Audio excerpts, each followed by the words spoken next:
three cinephiles have come together to bring you strong opinions, controversial statements, epic battles, and plenty of fun. Introducing our host, the man who watches 52 movies a week, drinks 52 beers a movie, loves women but hates the woman, from the foreign land of Canada, our host, Moodz 616. He is widely known as the man who talks too much. His worst enemies are Postmaster P and Pee Wee Herman. He said Hellraiser was overrated and Leprechaun Origins wouldn't suck. He's the full-blooded half-Mexican, JP. Finally, we have the man who doesn't talk enough. He is best friends with Sean S. Cunningham. His favorite horror movie is Gummo. He is your favorite Jew and mine, Jeremy. Together they are known for extending a helping hand to vampircons everywhere. They are the 22 shots of Moodz and horror. Oh yeah, it's going down right now. The Midsummer Blockbuster Extravaganza is coming at you live. Episode 52 of the 22 Shots of Moods and Horrors coming at you live like I just said. I am your host, Moodz 616, and of course, I've always got my two little sharks by my side. NES Ruler 22, also known as Jeremy, and of course, we've always got Double Shot J, also known as JP. What's going on, homies? It's summertime. Yeah. We're back. I miss you, fellas. It's been a while. You know, that probably took me 16 tries to get out because I kept wanting to say season 2, thinking season 3, but no, this is the Midsummer Blockbuster Extravaganza. And of course, we are talking about the Jaws franchise. Just in time, right? For July 4th? Yeah. With all these shark attacks going on right now in South Carolina, it's kind of I have to say, this is so weird. So the other night, it was, July 1st, which is Canada Day. And of course, I'm watching Jaws films, which take place on, July 4th kind of thing.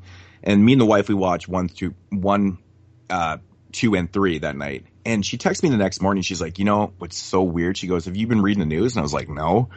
And she goes, well, there's been like 7 shark attacks in South Carolina in like the last week or whatever. And I'm like, really? It's fucking strange. Leading up to, the Jaws film, that is really, really weird. They know when it's 4th of July, man. You have to admit, though, that's really strange because shark attacks are so rare. No, they're just seeking their revenge because of Jaws 4.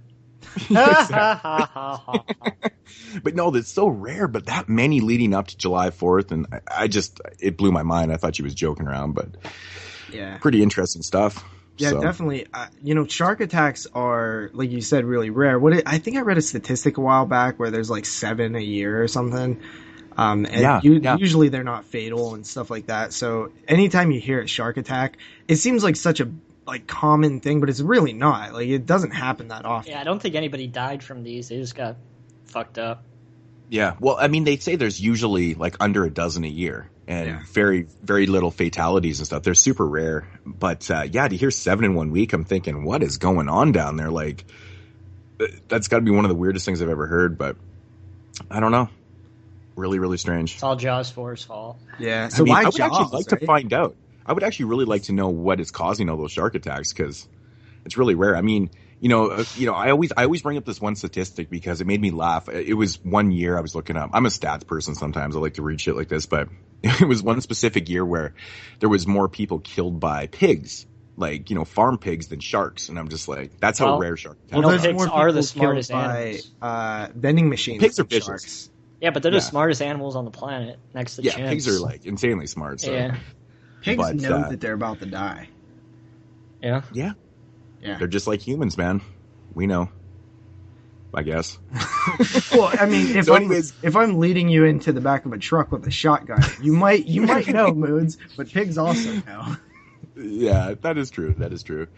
So, guys, it's summertime. What has been going on in your lives? You guys enjoying the beautiful weather? I know I am, man. It's been excessively retarded hot. Sorry for using the word retarded, but it's been ridiculously hot here. No rain, super nice. It's been fantastic. I've been having a fun time so far in the summer. Got to go to HorrorCon in Calgary, met some cool celebrities, but other than that, I've just been working. Celebrities to us. At least I work outside and I get to actually enjoy the nice weather. So yeah, but you don't say that in December when it's negative 87 degrees outside. Yeah, exactly. That's but that's the thing though. I mean, we work those shitty winter days, for these nice summer days. You gotta keep a little bit. It's been weird in Chicago. First, it was the rainiest June on record books. So we got like 12 inches of rain, and this is fucking insane. And it's been like cold, like I said before the show. It was like 53 degrees last night, and it's shitty. It hasn't been warm at all. There's been a lot of rain here as well. It's been way more than normal here. Super rainy, and it's I don't know what's up. It seems like it's kind of like what it's been recently. Like over in the West here, we've been getting completely opposite weather of you guys. Yeah, but are you seeing effects of those wildfires by you or no? Yeah, the fires out here. Actually, man, we had one huge fire that started in May and it burned for like a month, which is strange for here because generally we don't have fires like that because the forests are still filled with snow and stuff. But we didn't get any snow in the wintertime, so enough to. But so yeah, that was really effective. It affected a lot of fucking people around here. It was pretty crazy, but it's been an odd year. But I've been really taking advantage of it. Bought myself a motorhome, been out camping every single weekend, and it's just been awesome so far. But what have you guys done this summer besides work? I know, Jeremy, you were on a film. Yeah, I was on a film for 30 weeks. Yeah. Yep. It was. I talked about it more, but of course JP was a little bitch and cut my segment short, so you guys couldn't hear about my wonderful adventures on the movie set. That show was like 4 hours long. Oh, but I can't have 20 minutes of everybody's time. Thanks, JP. I couldn't find a real spot to insert it because it was like in the middle of your top 10. So I was like, it's all good. My top 10, my opening segment. Or your top 5 because you couldn't even come up with 10. Yep. I'm awesome like that. Yeah, but I mean, honestly, I've been doing a lot of working, and I've been trying to visit nature a little bit. But like Jeremy said, it's been really rainy around here. I live in the woods, so I mean, it's not camping. I could just walk outside, pretty much. So I don't really camp or anything like that.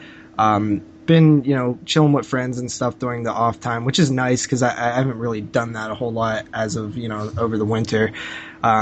And just watching a lot of movies, getting a lot of cool new stuff in, and trying to do reviews for them, which takes up a big chunk of your day sometimes.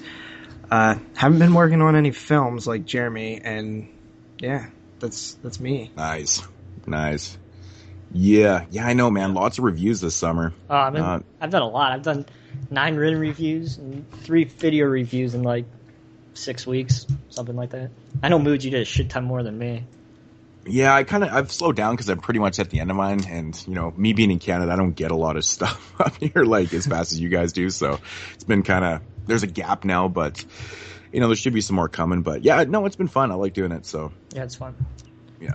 So we actually picked Jaws because of the summer, July 4th. So everybody have a happy Independence Day if you're in the U.S. and a previously happy. Canada Day? Canadian Day. July 1st is, Canada Day. Yeah. Okay, so last year, what did we do for the summer? We did sleepaway camp, which was fitting for the summer. So this year, we wanted to do another summer thing. I picked this one. I wanted to do it in season 1, I believe, and we decided to go with sleepaway camp. That was probably a better move. I had never seen the Jaws films except for the first one. Me too. But preview alert, they're not the best. Yeah, I think you're going to find out that fast that, I'll talk about them when we get to them. But I have a feeling that we're going to be quite mixed on the sequels here. Yeah, because I think our opinions are going to be quite different. I like one that people usually don't like, and I hate the one everybody hates. But yeah, we'll get into that. For it was either this or I Know What You Did Last Summer. So oh god. Ugh. But what's kind of interesting though is that we did sleepaway camp last summer, which we could have waited, with these Scream Factory special editions coming out. It's kind of funny that they released those, in nice editions, but oh well, whatever. It is what it is. So I bet you by next summer, all the sequels of Jaws will be on Blu-ray and real nice transfer. So here's Jeremy watching part 2 on Laserdisc, and but it's not in true full screen, so I don't know what the fuck's up. I'm watching this on Laserdisc. There's this black box around it. I'm going, what the fuck is this? Why isn't this shit in true full screen? It would have just ruined my entire experience if I was watching it, not in true full screen. So. I wouldn't be able to get through it, man. I would have been like, fuck this Laserdisc. This is bullshit. Yeah, stupid I'm just sitting there and watching. Obsolete format. Yeah, and it's not like my Texas Chainsaw Massacre Laserdisc, which is in true full screen. So I'm like, what the fuck's going on here? Yeah. I don't get it. But yes, with that said, happy July 4th to everybody who's probably might be listening to this on July 4th if we can get the edit done quick enough. But yes, and for all the Canadian listeners out there, which is probably 2 or 3, Canada Day was a couple days ago, so happy Canada Day. But anyways, yeah. Do we got some news, JP? It has been established that persons who have recently died have been returning to life. Hi, Daily Weather. Phone calls are pouring into the US One newsroom as a thunder. Several more of the few miles from the town of Burkittsville. Well, just hours ago, police arrested 3 obsessed movie fans who allegedly committed a series of ritualistic murders after watching last summer's blockbuster movie, The Blair Witch Project. Yeah, we got a little bit of news. I actually didn't pull... Like we normally do when we take a break, we just pull news from everything that happened since we was gone. I didn't do that this time because, let's face it, that's a lot. So I just grabbed what happened this past week. First up, we have a announcement, or kind of not really an announcement, but a quote from the Weinsteins. They were asked about Scream 5, because as we know, MTV's Scream TV series was released this past Monday or Tuesday. And they were asked about a Scream 5, and the Weinsteins were quoted saying, there won't be any more Scream movies, and MTV is the right place for the property to find its next life. It's like putting an art house movie in an art house theater. Where the teens reside is MTV. So no more Scream movies, which I kind of figured would happen. Did you guys check out the series? No. No? Okay. Well, I actually did, and I'll tell you right now, I found it very average in terms of, it was enough there to keep me coming back for the next episode just out of curiosity. I was surprised to see how positive the horror fan in general public were. Like, the general horror fans' opinion was quite positive, which surprised me because I was kind of lukewarm on it. I felt like the opening, they kind of redid a little bit of an opening to the original Scream. It definitely was very, very underwhelming. Just it had nothing compared to like the original. It wasn't exactly like it. It was a very punny show too. Like, there's a scene where the girl's in the hot tub and she gets a text and it's like heads up, and a fucking head comes flying into the hot tub. You know, like it's ridiculous.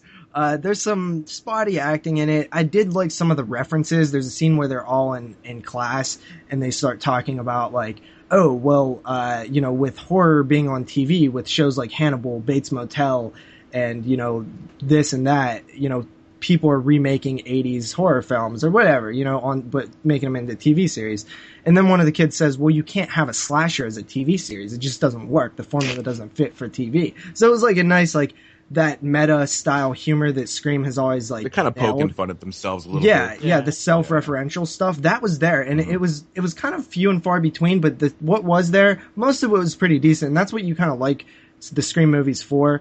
They had that Randy style character who like knows a lot about horror movies and stuff, kind of the horror nerd in all of us.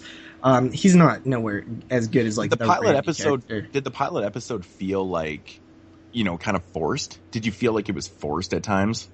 No, not really. I just felt like they didn't really know what they was going to be, because as you watch it, you see that they're not being Scream. Like they don't want to be a connection to the original series, because there's actually a backstory that we see through flashbacks that is kind of almost like a Mongoloid Jason style backstory. There's this deformed high school student who wears masks and has a crush on this girl.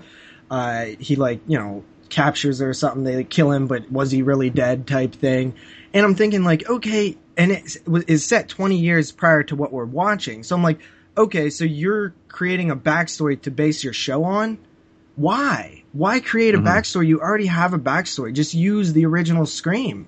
Like, it didn't make sense to me that they would have a backstory and create something. So maybe they're kind of trying to like separate themselves a little more. That's what they're doing. That's what they're doing. You know, with the new look at Ghostface and creating a new backstory is kind of like taking that next step away from you know, the film. So you don't have anything to reference. You know, people just have that direct comparison. Yes, you know, but the real question is it better than the People Under the Stairs TV show, JP?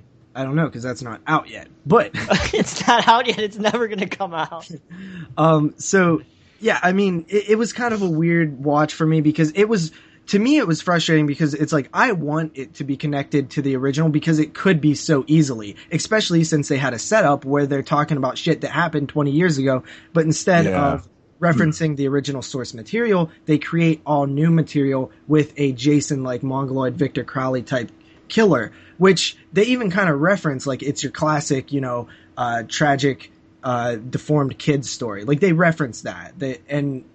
So they kind of poke fun at the idea. Overall, I just don't know about it. Well, at least they didn't try to, you know, at least they didn't get cliched or anything. Yeah, so I think that it does have the preview, because they did this season on Scream, like a giant mega preview. There was some cool looking shit on there, I will say. It's very teen friendly though. This is a teen friendly shit. Like they're really kind of like annoying teens and stuff like that. There's some stuff with bullying in there. Social media, YouTube, stuff like that, which has always kind of been in the Scream with the cell phones and stuff like that, you know, back when those were like new. So it's decent enough to come back to, but I'm not blown away like other people was. I actually find it pretty about what I expected, to be honest. So, you know, I'll come back to it, especially for this next reason, which is the next bit of news. Director Ty West took to Twitter to announce that he directed one of the episodes from this upcoming Scream series. Of course, Ty West from House of the Devil, The Innkeepers, and my favorite film of last year, The Sacrament. He says the first movie he ever drove himself to when he got his license was Wes Craven's Scream. Now he's directing part of the TV series Life is Weird. That was a quote from Mr. Ty West. I think that's really cool. Hope it's all like Cabin Fever too. That shit had like the worst production ever. There's some like Ty West like dropped. There's shit from fucking Adam Green in there. There's stuff that because Adam Green wrote a draft too. So yeah, but Ty West, cool, directing an episode of Scream. You know, that's another reason to check it out. I do recommend. Is there any other notable? Oh, sorry. Is there any other notable directors that are, you know, doing episodes for that series? I have not looked into it, but I did like seeing like Wes Craven Presents like in the opening titles. And I will say that there was a really good score over some narrating dialogue to when he was talking about a slasher being a TV show. That like there is some cool rules in there, like the you know, how to survive a horror movie type rules. Like I like that stuff. So I'm curious to see what they continue to do creatively, being like self-referential like that. But yeah, I don't know if there's any other big directors attached. I would have to look into it. But you know, Ty West, you know, I'm always looking forward to seeing stuff from him. So I'll be looking forward to his episode. I'll at least watch until that happens. After that, we have a little bit of some other reboot style news. The Bad Seed, which was an episode we was supposed to do on like episode 49, I believe.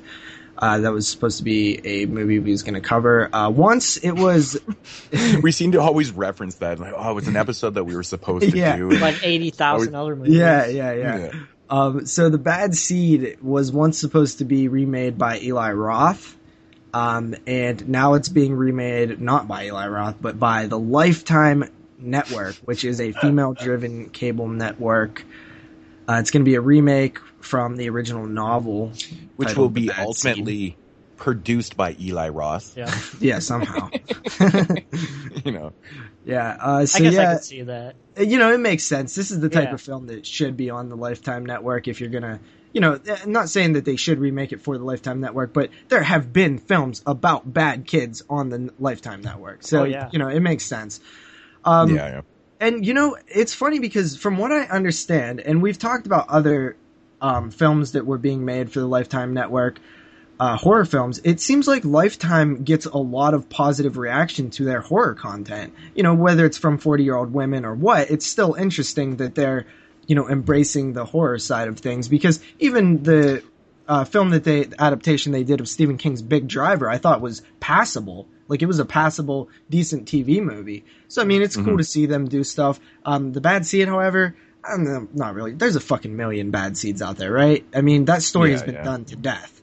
The Orphan was a really good one that came out recent, probably a decade ago now, but yeah. I love the Bad Seed's a great film, man. So it definitely is. It definitely is.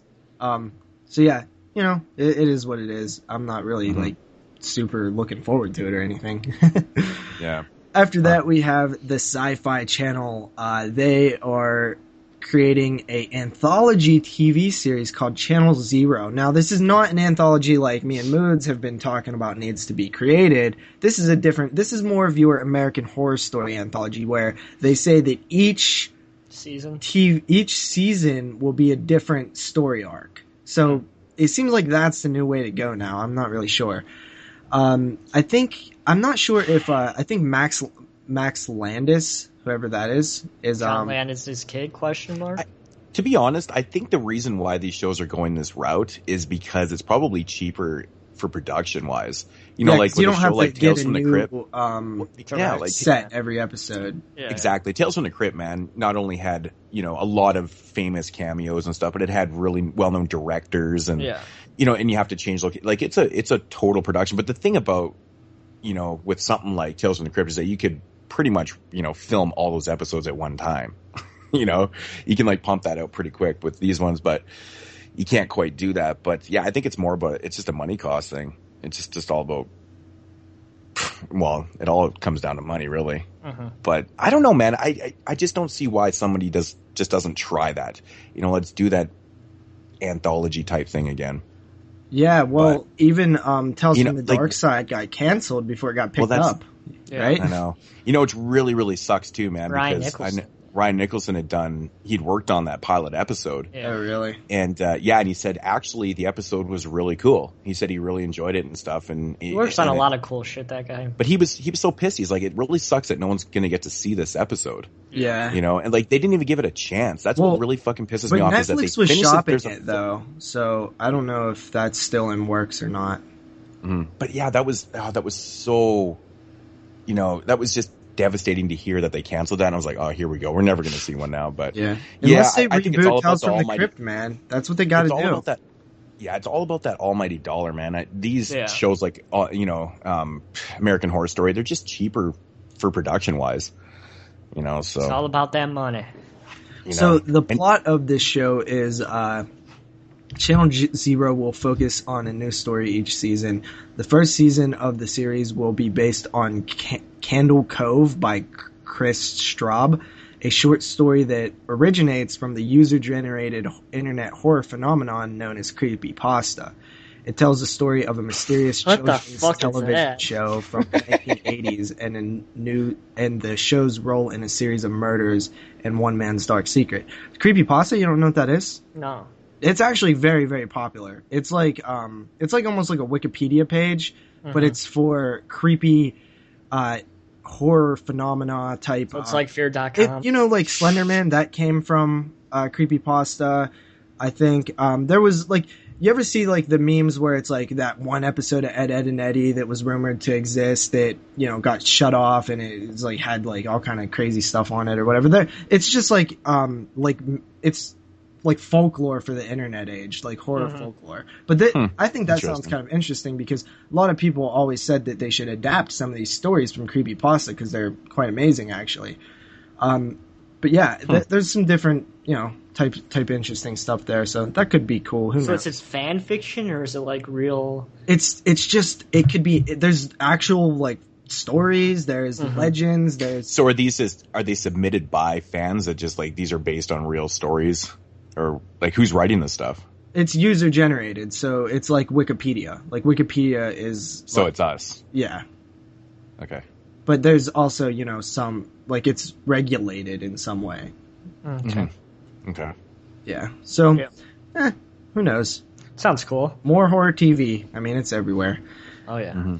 Speaking of horror TV, the X-Files. So actually, me and Kyle just talked about this on that episode of Mini Shots, where he asked me if I was excited for the new X-Files series. the continuation. I was like, yeah, I haven't really seen that much of the X-Files seasons, but I am excited. And he told me that they're actually doing a sequel to one of the most popular episodes from the original series, which was Home. I guess it was about these inbred Texas Chainsaw style people who was having incestual relationships with their mom, creating babies and stuff. I guess it was real hardcore.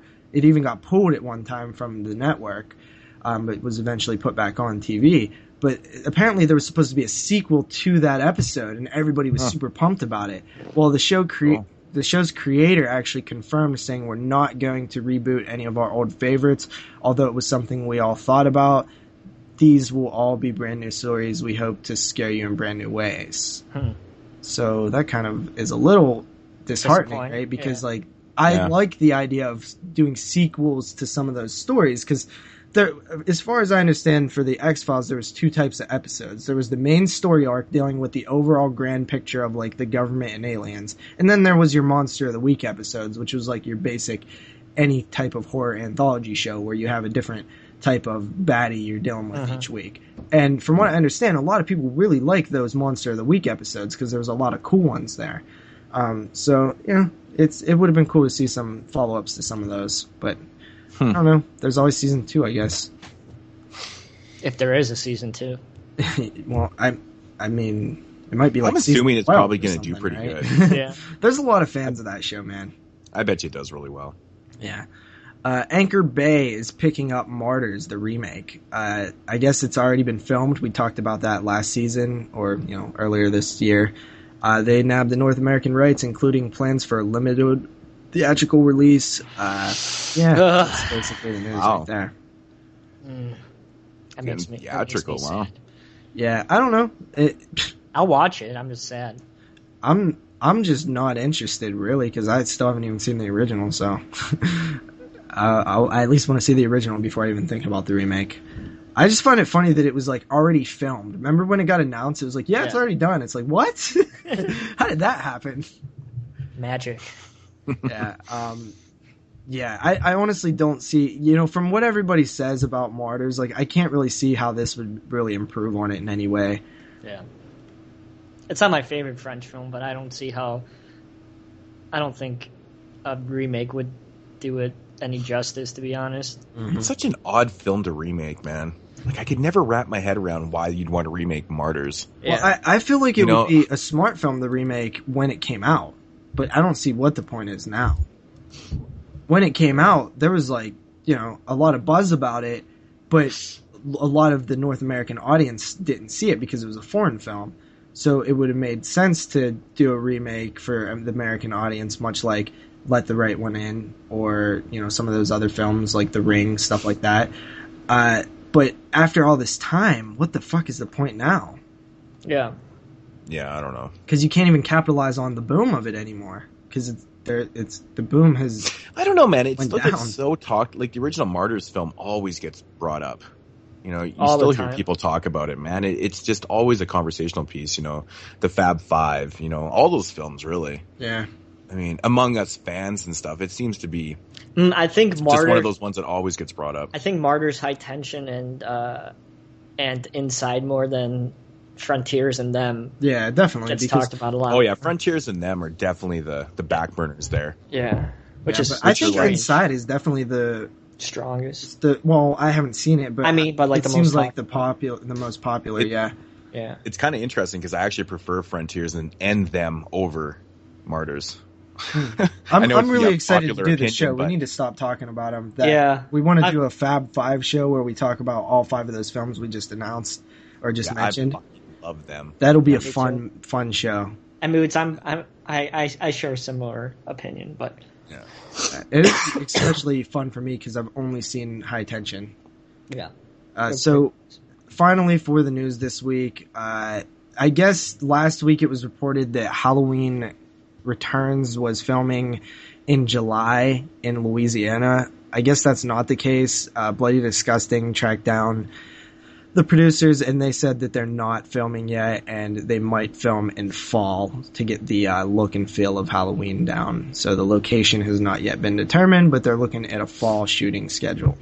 Louisiana's huge, I've learned, for filming stuff now. Yeah. That is cool. So I guess we'll be looking forward to the Halloween, well, what do we want to call it? Reboots? Recalibration? No, they takes place right after calibration. But now it was announced, we didn't even get to talk about this on the show because we wasn't doing it, but it's supposedly going to be like a sequel to the original 2 films. Yeah. That's kind of what I've seen. The sheriff is actually the deputy from the original film. Yeah. So this one's going to fall right in between Part 2 and H2O then? I guess, or they're ignoring H2O altogether.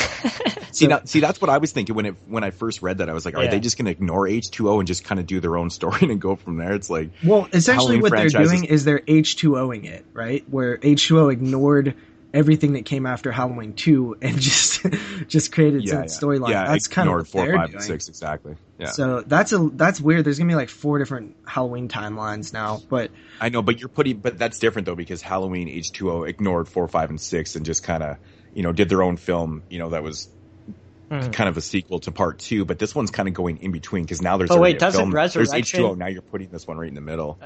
Oh yeah, okay, never mind. Resurrection. Are they going to mention Resurrection? No, I think it's ignoring everything after Halloween 2. Okay. And I think that the reason that you can tell that it's going to ignore Halloween H2O is that I believe it's set in present day. So that Halloween H2O Resurrection events would have had to happen before this film, which the way they're describing is it's falling right after Halloween 2. But apparently Myers is in prison and he's set to be executed where some victim of somebody that he killed, a family member of a victim or something, wants to see him fry or whatever, and he escapes in the prison. Now, I know it kind of sounds like cheesy, like sequel type shit, but just picture this. If it's handled correctly, picture Halloween 2 where it's like dark and creepy in the hospital, but set it in a prison instead. I think that it does definitely have potential. If we're just looking for another Halloween film, I think it could work if handled properly, but I don't think it's the worst thing that I've heard for it's returning to the original series. That's what everybody wants, but there's goddamn too many. All this is doing is making that, that definitive box set kind of outdated.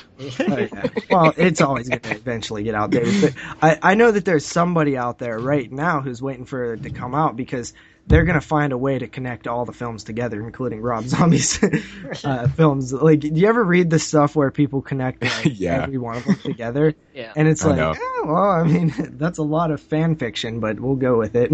It's a lot of thought process, too, man. Like, connecting Halloween 3 in there. Which people have done. Yeah, that just blows my mind. Yeah. That's just, wow, that's, it's far-fetched. It's really far-fetched, so that's I don't know, man. I'm looking forward to it. I think it's pretty interesting, do a couple remakes if it hits in 2016, and you have Friday the 13th hitting in 2016, allegedly, the new Chainsaw film, like, that could be a fun mainstream year, right? Mm-hmm. Chainsaw Massacre. It could potentially be fun, or it could be just devastating. Who knows how these films are actually going to go. Yeah. So, but I have faith in Chainsaw because the last one they made kicked ass. At least it's something to look forward to, you just hear that, Moodz? What's that? He just said the last Chainsaw kicked ass. No. I was hoping that you're going to ignore it like I did. Oh, okay. I'm not going to say it's the worst film in that franchise. It's not the worst. No, we will discuss it one day when I have my way with you guys and we it actually isn't as bad as it's not as bad as people make it out to be at all. But that's it for the news, though. Yep, that's it. Alrighty, so moving along into mood swings, and I guess the DVD and Blu-ray releases for what are 7th. We talking? July 7th. Wow, man, Jesus, this whole year is just like to me. It just seems like it's ripping by. Yep, July 7th already. Holy fuck. Actually, this week coming up, we got some pretty decent releases, to be honest. First up here from Scream Factory, we've got collaboration from IFC and, of course, Scream Factory with I believe this is a sci-fi film. Correct me if I'm wrong, but it's called, I don't know if it's a sci-fi film or not, but it's called Alien Outpost. Yeah. A mashup for the IFC, and I'm not sure if it was a sci-fi one, but I don't think so. Anyway, it's called Alien Outpost, not the most original grabbing title. Yeah, not the most grabbing title ever, but of course, some of these IFC Scream Factory, releases have got me pretty interested. I just hope they don't release like a whole pile of shit ones, because they kind of get my hopes up a little bit sometimes. But I don't know. Did you see the quote on the cover? Yeah, it's like a long motherfucker. Yeah, too. gritty, brutal, realistic evocation of battle and exciting new contribution to both the war and science fiction genres. David Benioff and Dan Wessis, executive producers of Game of Thrones. What the fuck? They got crazy. A quote from the Game of Thrones producers? Like, what the hell? Executive producers. Right? That doesn't even seem relative at all. Yeah, but really strange. I love war films and I love horror films, and I always feel like they should mix them more often. But we usually get stuff like The Squad when they do. So, I don't know. We'll see. I'm waiting to hear somebody else's opinions on this one before I run out and buy it. I'll get it eventually, but it's only $12.99 on Blu-ray, so that's not too bad. It'll be cheaper at Walmart. Next up here is a Blu-ray release of The Cell, of course, with Vince Vaughn and Jennifer Lopez. Now, doesn't this movie already have a Blu-ray release? No idea. No, it doesn't. I swear it did, man. It's so strange. Isn't there a sequel to that movie? Yep. Yeah, there's a sequel to that one. Continuing along here, we got one from Arrow Video, and it's a film I actually really enjoy called Contamination. Have you guys seen the packaging on this release? Yeah. No. Oh, it comes with a wicked-ass, like, really shiny slipcover and shit. It's fucking... Oh, really? That's cool. It's actually really nice, man. And it kind of caught me off guard, too, as, like, slipcover, because, Arrow doesn't really have a lot of slipcovers on their releases, so that's kind of a new installment into their creativity there. But yeah, I like Contamination. I know JP, you did it on mini shots there. Yeah, I did a really big review on it. I actually will buy this whenever I can get it for like $15 to $20. $27.99 is just insanity. The Arrow prices right now are so high for the US, man. It's just ridiculous, but yeah, it's definitely not worth $30. There's some really cool special features on that disc, though. Like, there's this neat, I'm not going to talk about it too much, but there's this neat, like, old special feature that they dug up from the time of the release. Like, so that's cool. Like, the Luigi Cozzi, the director, goes through and talks about how many films he was inspired. It's funny because he's like, you know how it's like known as an alien ripoff? Yeah. So he starts out by saying like, no, I mean, I don't understand, I didn't rip off anything, I just was inspired by it. And then he lists like every film that he stole ideas from. It's hilarious because there's like 10 of them. He's just like, I was a really big fan of Invasion of the Body Snatchers. So I thought that it'd be really cool to do this, pull this from that. And he lists like 10 films, dude. It's ridiculous. It's hilarious. Yeah, that's awesome. Next up here from Kino, we've got The Crimson Cult. Now, this is a film I've always wanted to check out. This is from '68, isn't it? I think I caught this one when we early when we was preparing for the show, and I remembered thinking I really liked it, but I think I watched it on YouTube or something and was having like a difficult time. I was at work or something, but yeah, this is one that I would definitely pick up. Yeah, with Boris Karloff and Christopher Lee. Man, Boris Karloff had like 10 movies come out in those 2 years. It's like ridiculous how many films he was in there. But yeah, it's one that's always caught my interest. Karloff does not deserve to smell my shit. Yeah, there was a lot of like witchcraft, devil worshipping films that came out in like 68, 69. Yeah. It really, I like those films though, like, cause Witchfinder General was like a huge surprise. The Devil Rides Out was a really good one. Rosemary's Baby, of course. So like, I like these style films, and there's a lot of them from 69 that came out as well. Yeah, and you can't go wrong, man. Boris Karloff, Christopher Lee. Shit. Oh yeah. That's inviting enough right there, man. It's amazing. Next up from Scream Factory and of course IFC is a film called Dark Summer. I don't know, man. This one right here, again, with a very kind of generic title. It doesn't really grab me. I don't know what's with these fucking IFC Scream Factory releases. Do you see that one IFC movie that has a cover that looks like the guy looks like Boris Karloff? I was looking at it, I was like, that guy looks like Karloff. I'll have to try and find the name of it, but I'm actually really looking forward to this one, though, because this is a Paul Solet film who directed, he's in the upcoming Tales of Halloween anthology, and he directed Grace, which I actually really like.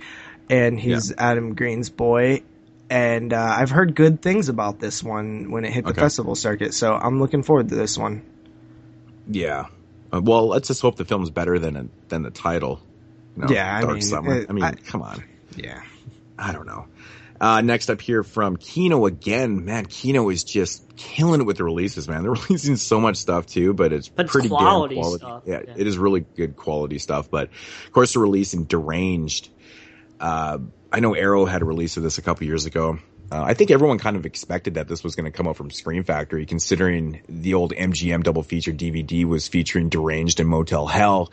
Of course, Scream Factory releasing Motel Hell. And, I don't know. I just think it's nice to finally see these films split up because they don't even belong together. They're not even like, they're like. Well, the only thing that's, kind of comparative is the cannibal elements of them, right? Yeah, but I don't even think, he's not even shown eating people in Deranged. I guess. But I mean, we all know Ed Gein is, being a cannibal and stuff. And, I guess it kind of makes sense. But at the same time, no, not really. Yeah. I was really surprised to see that this next release was already getting a Blu-ray release, and that's the zombie film featuring Arnold Schwarzenegger called Maggie. I think that came out like 6 months ago. Was it actually like in theaters?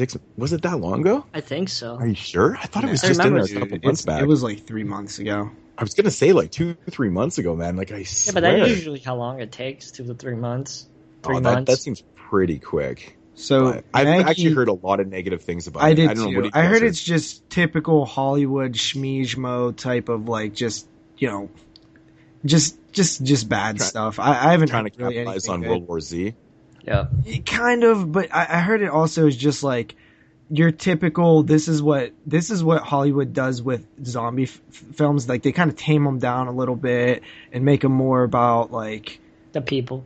No, I know, but that's how zombie films should be, Yeah. With George Romero and stuff like that. But it's just done in a cheesier way, I guess, now. But I hear that there is a couple really good scenes in it, like where the girl, like I guess the way that it works in this one is you get infected and then you don't turn immediately. It's like a delayed process, so you still get to live around with regular people until you eventually are fully turned. And there was like a group of people hanging out where like 4 of the people were regular people, and then 2 of them have the zombie virus, so they're like kind of outcast. I mean, I guess there was some interesting ideas from what I read a couple reviews just because I was curious, but I normally don't read reviews.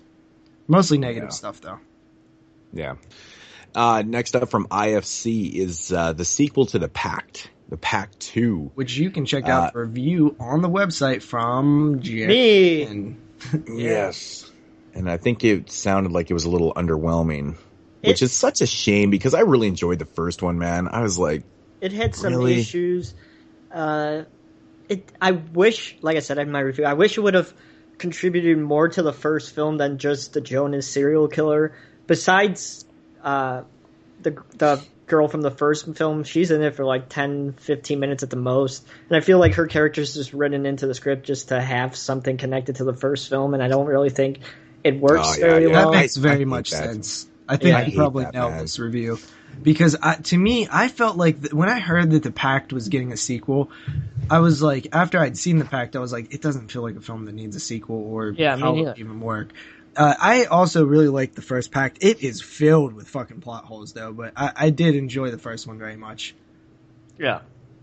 It's okay. It's average. I give it a 5. It's just okay. Yeah. I'll still probably check it out.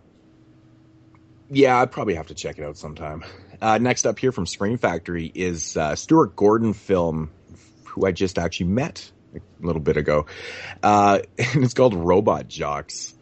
This movie just like completely surprised the shit out of me that Scream Factory was releasing this thing. Yeah, it's like real still. It's another standout one. Earlier. This one's another one of their out in left field releases that I think was just it's not going to sell. Yeah, I bet you this movie Stuart Gordon sells like films complete sell pretty shit. good on Scream Factory. But it's RoboJock. it seems like some of their, kind of out and left field titles aren't doing very well. Yeah, like Stigmata. Yeah, but then you have stuff. Well, no, because that's different, dude. Stigmata. The reason I figured out why Stigmata and Lake Placid don't feel right as releases, and it's because they're not cult films. They're not. No, they have not. They're also built up so readily available. The problem is with those type of films is that they're so readily available on DVD, and they're not out of print titles, and they're just you can buy those things for like $2. Yeah. Who the fuck is going to go out and spend $20 on a Blu-ray? John Paul. Sometimes I don't even feel like that's the thing though, because people rebuy shit really all the time, dude, and they do it. How many times have you bought Evil Dead? It doesn't help that they're not. Yeah, it definitely. Them not being cult films definitely contributes to that. But I think it's because they're so available. I think that's the major thing is like, what the fuck? Like, do I really need something like an upgraded copy of Stigmata? Like Motel Hell you could get for like $4 on that double. But it was out of print. But that also got reissued. It was out of print for a long time. But then again, it's on a double feature. What about Ginger Snaps? That DVD, there's like 3 different versions and they were all like $6. Exactly. But Ginger Snaps is great. Because it's a cult film. But then again, it's also a good film too. Well, is Stigmata not a good film? No, Stigmata's okay, but it's not like fucking Ginger Snaps quality. It's just Ginger Snaps is in a different level. Yeah. It's a better film, and I think that's what kind of sells itself too. Yeah, I agree. I mean, it's probably a combination of all 3 of those things: the quality of the film, the amount of availability the film has, and the cult status of the film. That's what makes a film either sell or not sell. Robot Jocks, I don't know. It might sell. I'm picking it up because I like Stuart Gordon, dude, and I want to see it because I want to check out his full filmography. Exactly. All right, so moving along, next release here from Scorpion, and is one I've been super, super stoked to see because I've never actually seen this film. I think it had a previous release from Media Blasters, also known as Shriek Show, and it's called Spasmo. Umberto Lenzi. Lenzi film. This is one that's always eluded me for a long time. Just never went after the DVD, but this is really cool to see Scorpion releasing a Blu-ray of this. Again, another film I probably. I was thinking would never hit Blu-ray. I don't know. Some of these companies are just blowing my mind with some of the releases that are making Blu-ray these days. Like, it's just it's pretty cool, man. But I think Spasmo is going to do really, really well for Scorpion, man, because it sounds like everyone's picking it up. So that's cool. Yeah, definitely. Next up from Artsploitation Films is I think this is a Belgian film. Yeah, I think that's what. And it's called The Treatment. And this one is on Blu-ray. I don't know I think it might just be Blu-ray only. Blu-ray and DVD. Blu-ray it is DVD too? Okay. Yeah. So, called The Treatment. Don't really know much about it. It does look interesting. I'll review it. It has a really cool cover. Hopefully I get a copy and I'll review it as well. Yeah, I mean, I'm not holding my breath, but I think I was supposed to be getting one, but I don't know if I'm getting one. Well, considering Jeremy just got his today, it might be delayed a little bit. Okay. Moving along here with the releases, there's actually quite a bit that are notable. I don't know about this one, but this one's called Awaken. This one's called Awaken, and of course it's got Daryl Hannah in it.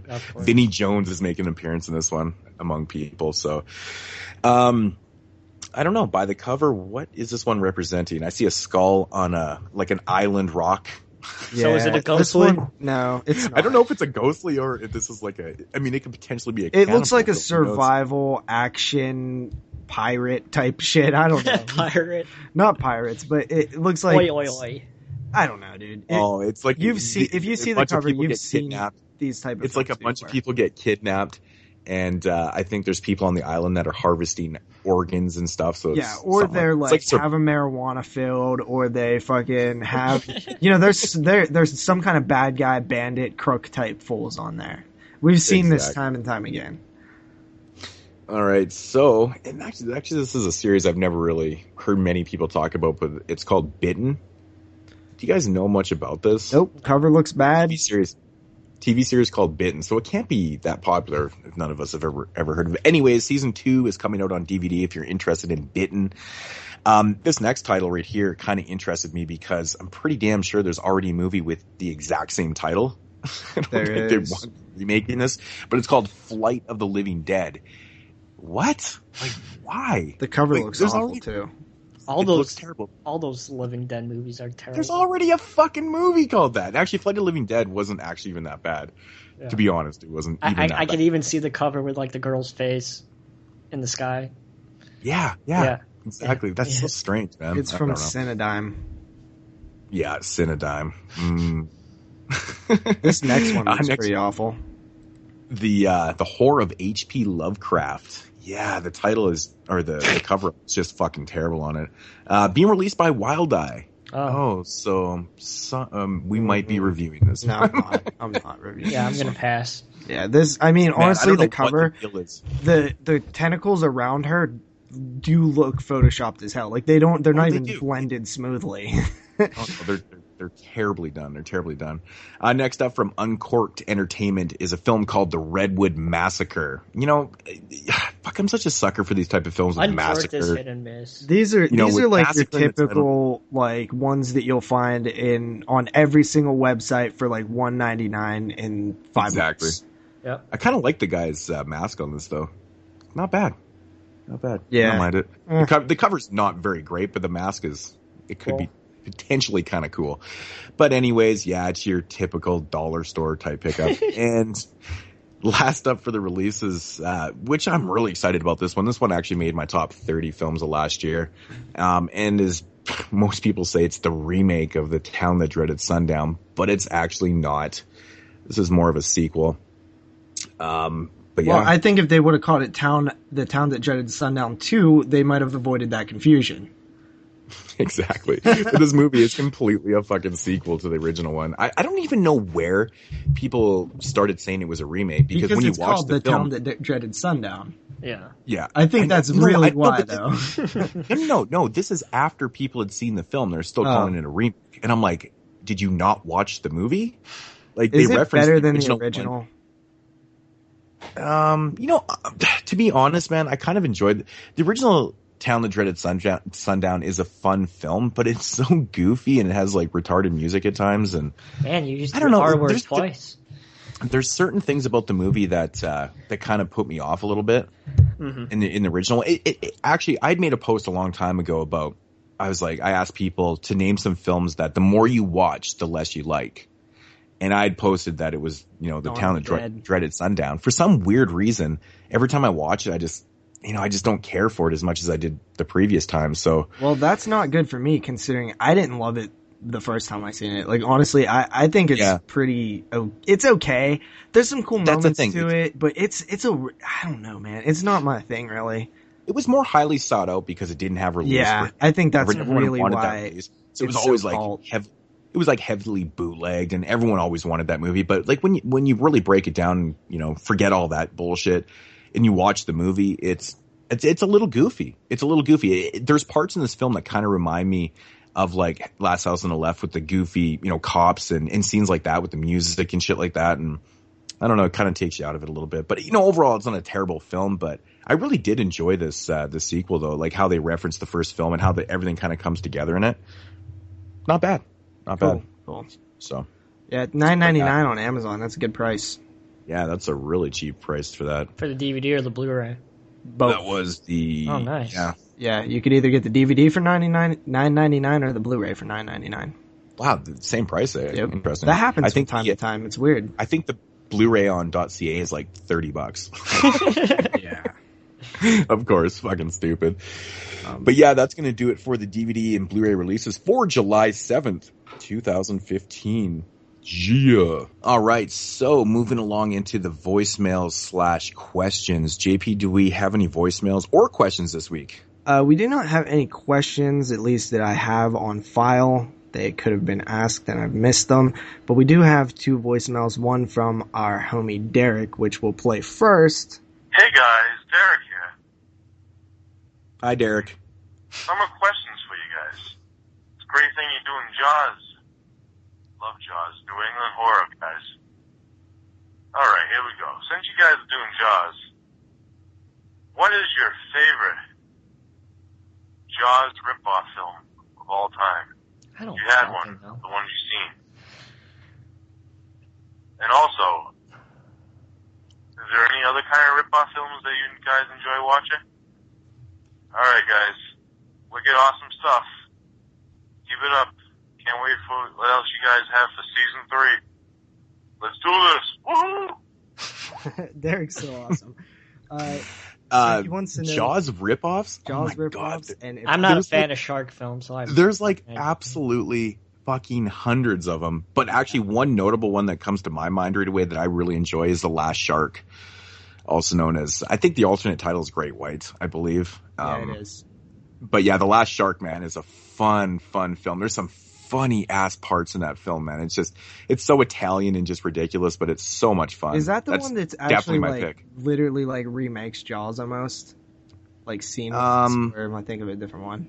Yeah, well, no, there is some scenes actually that are very, very similar for sure. Yeah, because there was a documentary on the Contamination Blu-ray where they talked about Italian ripoffs. Like it was only like a 20-minute long thing, but it was amazing. Like they should really somebody should make one, like a full one where they talk about Italian ripoffs. But I think that might have been the one that they talked about because Universal, like to this day, won't allow that one to be screened anywhere. Yeah, no, The Last Shark actually has a Region 1 release. Oh, really? I'm thinking of a different film. You're thinking of like what they called Jaws 5, which was the one that Scream Factory announced. Oh, Cruel Jaws? Yeah. Yeah, Cruel Jaws was the one that actually took footage from a bunch of films and stuff. And actually Spielberg actually, got the ball rolling on that. And he's like, no, that one is not going to be shown around here, and ultimately got a ban from North America. So it's pretty funny. Who has an illegal copy of Jaws 5? I've never seen it. I've never seen it either.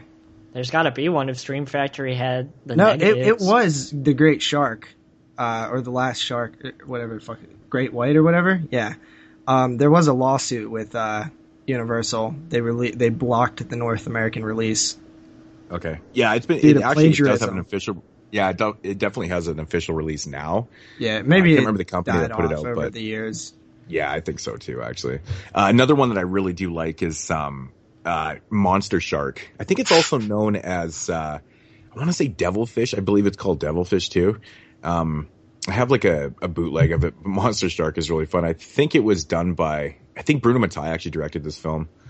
So you know what you're going to get with that, because Bruno Mattei is like the king of fucking rip-offs. I mean, he just rips off everything, but his films are so much fun. But yeah, that one's really fun too.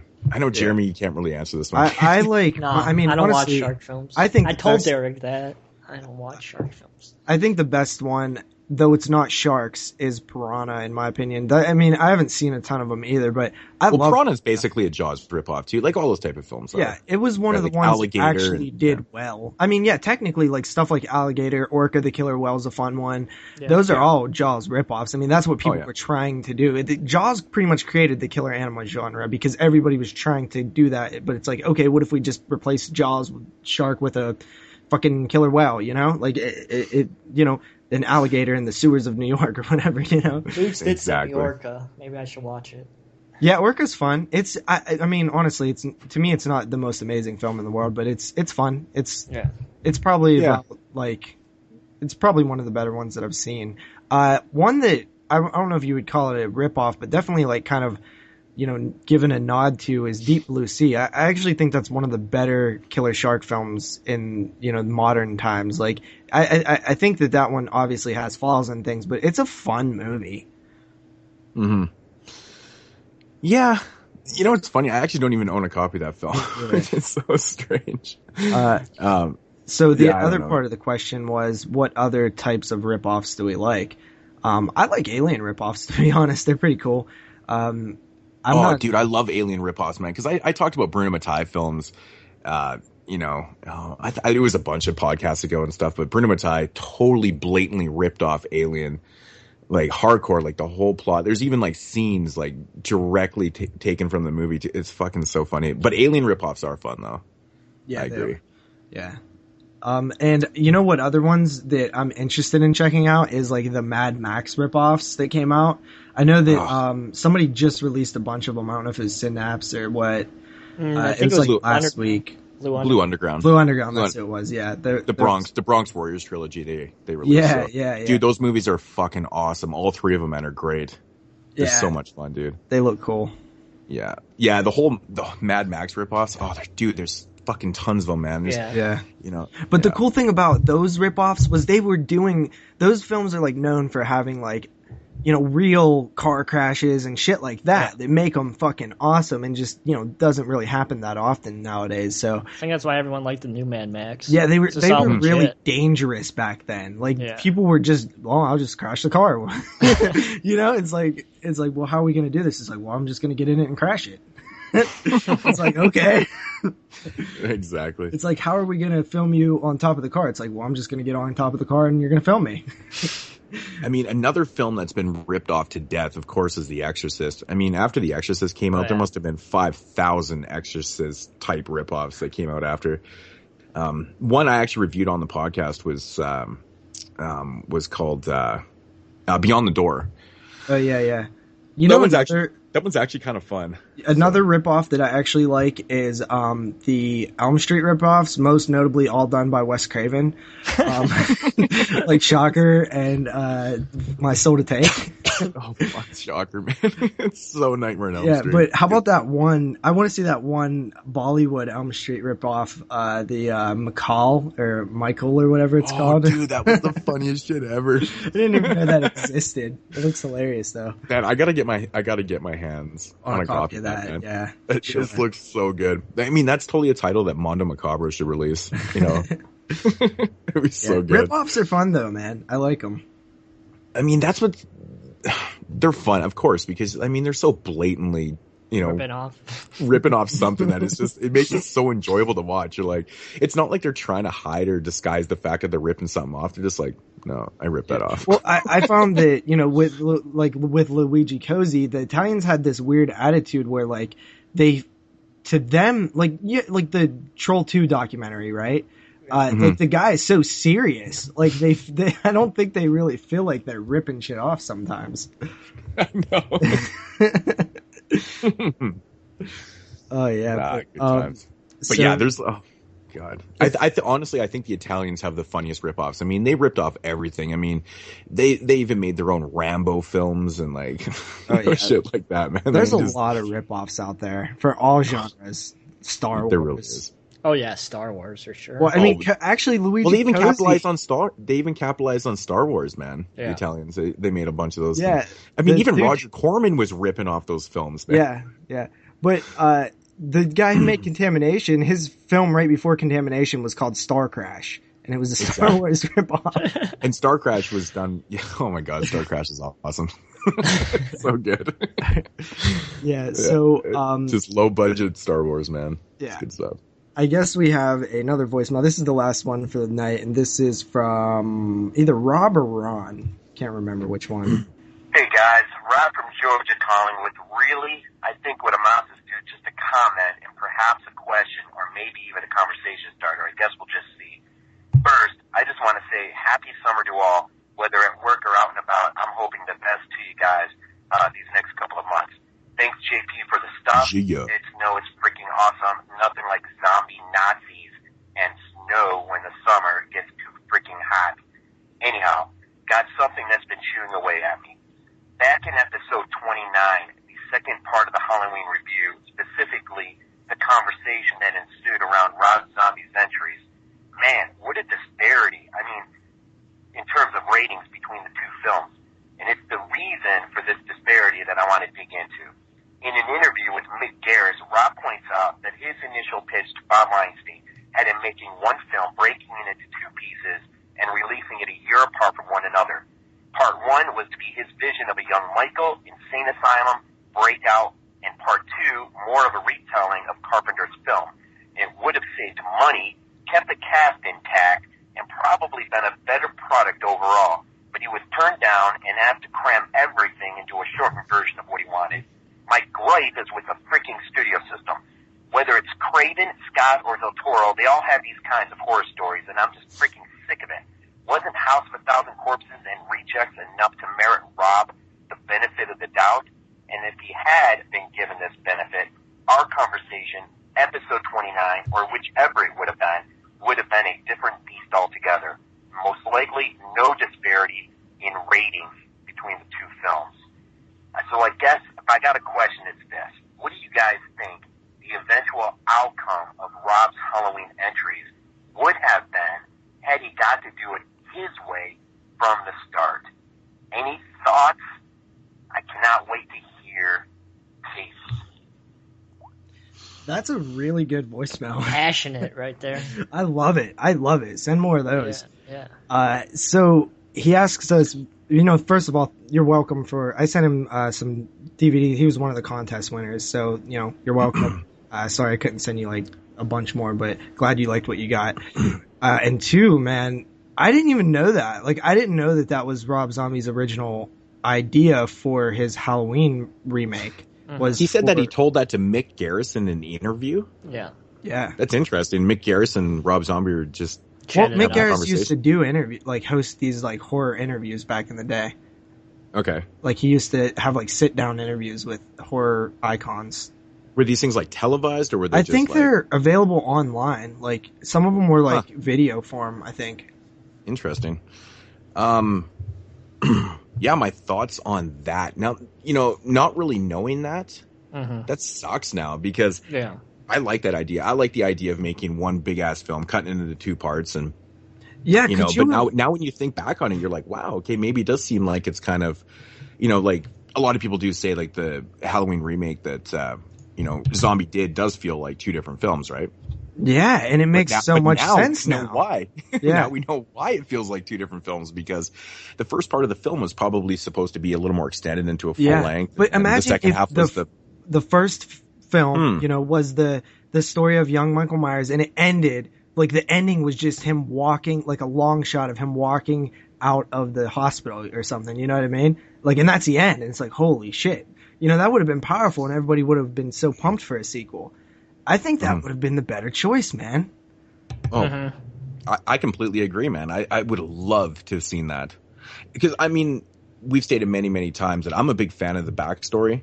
So seeing like a full length of it, I think that would have been awesome. Kind of ending it like how you said, and then getting into the, the grown-up Michael Myers part. But yeah, and you could have, it could have took place like just like the second half of the film did, and maybe it would have been more. Because a lot of times people complain about how that plays out because maybe you don't get enough time to really be with these characters for character development, like as much time as you spend in Carpenter's original film. And it just feels like the final act of a slasher film, because it is the final act of a slasher film. Exactly. Yeah. So, it would be very interesting if that would have happened. And we wouldn't have had Halloween 2 as Halloween 2, which, God damn it. Which, most people really fucking don't Weinstein's fucking everybody again. Well, Weinstein's always fuck shit up. There's Bob and Harvey are really they're always terrible fucking shit people. up. Yeah. God. I don't understand how they have been like. It feels like all of their success was like accidental. Yeah. So I'm assuming like the Weinsteins, like they probably just disregarded Rob Zombie's previous work as in, House 1000 Corpses and Devil's Rejects and stuff, and they just didn't give him the benefit of the doubt, which seems like a Weinstein thing to do. Well, the Weinsteins, like, no, we want to do it this way. They feel like they're like they're control freaks. Like I don't really even. They probably did want to get Rob. Whoa. Okay, we can just break this down. They're assholes. They're not assholes. They're my kind type of assholes.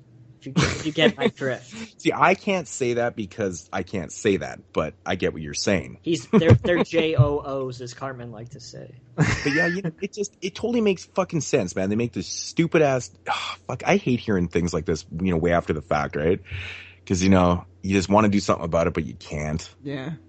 It fucking sucks, man. I would have loved to have seen that though. Just that movie split into two, and kind of we would have never seen the Halloween 2 disaster that came about. But it's like when you hear that like Quentin Tarantino was going to direct a Nightmare on Elm Street film, and you're like, damn, that would have been awesome. Like I wish I could have went back and made that happen. It pisses you off when you hear about it after the fact, or like Carpenter was going to do a sequel to The Thing, like picking up right after the original thing. It's like fuck, man, why didn't this not happen? These damn Hollywood producer scumbags fuck everything up. Yep. But great passionate email or voicemail, man. I love the passion that stuff. in his voice. Yeah, that's good. And bringing something to our attention that we didn't even know, and actually citing the exact episode and conversation of that topic. That was cool. Yeah, that's not bad. That's not bad. I would actually like to check out some of these Mick Garris interviews. Who else did he interview? Do we know? I know he's done like Craven and Carpenter, I think. I'm almost sure, I could be thinking of something else, but I'm almost sure he used to have like this like Masters of Horror style interview thing that he used to do. So are these like long episodes, like, hour interviews? Well, or just I know, short, I like might little be thinking 20-minute of interviews? the things that he did back in like the early days, like the 90s or like the 80s. But then I think he was also doing like other interviews. And so these aren't like the horror dinners that we were talking about during the Master of Horrors episode? I would actually like to, I'd like to hear the audio from those conversations, those dinners. Well, there's one that's recorded on the Masters of Horror bonus disc. That's right. Yeah. But thanks for the voicemail, man. Yeah. Yeah, awesome stuff, man. That was really, really, well, like the other guy said, passionate. Passionate. Yeah. It definitely did turn me on a little bit. Get a little bit of boner?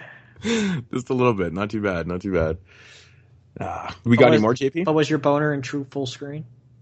We do not have any more. And just a little update. The show that Mick Garris used to host was called Mick Garris's Postmortem. He did stuff with Hooper, John Carpenter. You can actually find these on Mick Garris's own YouTube channel called Mick Garris Interviews. I think there's a mixture of old and new stuff. Oh, nice. Cool. Yeah, did stuff with John Landis.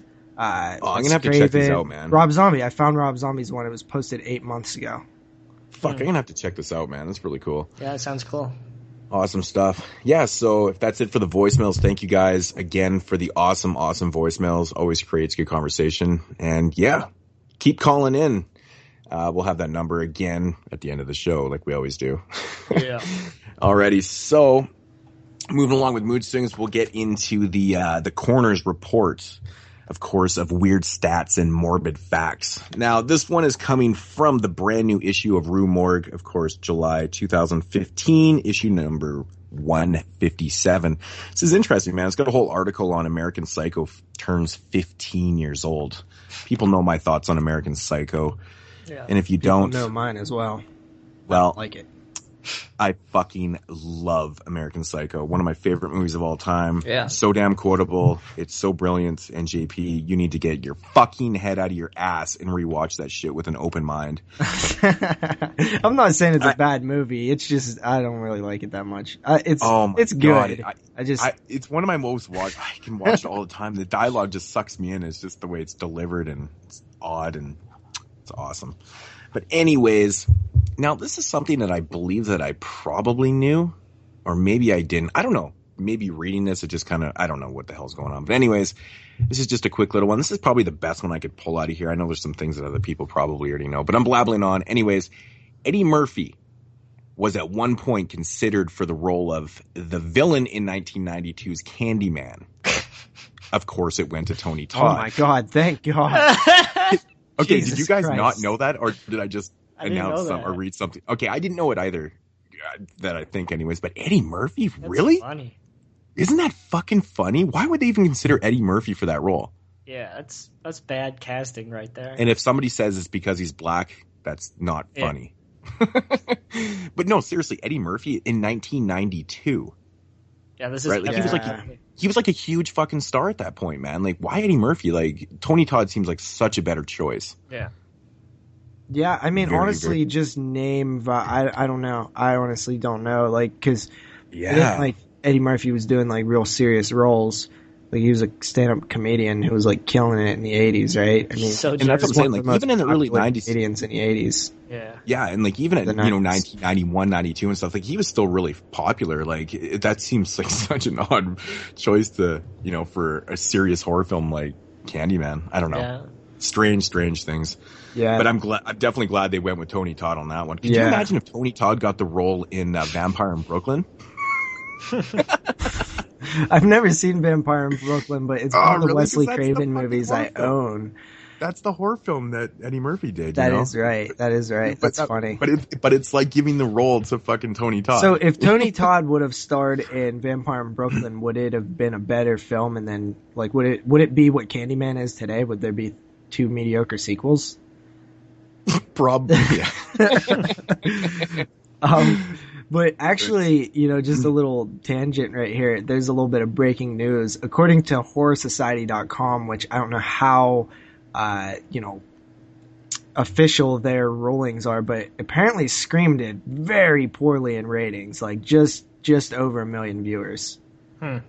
So, well, I guess they didn't connect with those those awesome teenagers. Yeah, that is pretty shitty when you think about how many people are out there. Yeah, but only 1 million.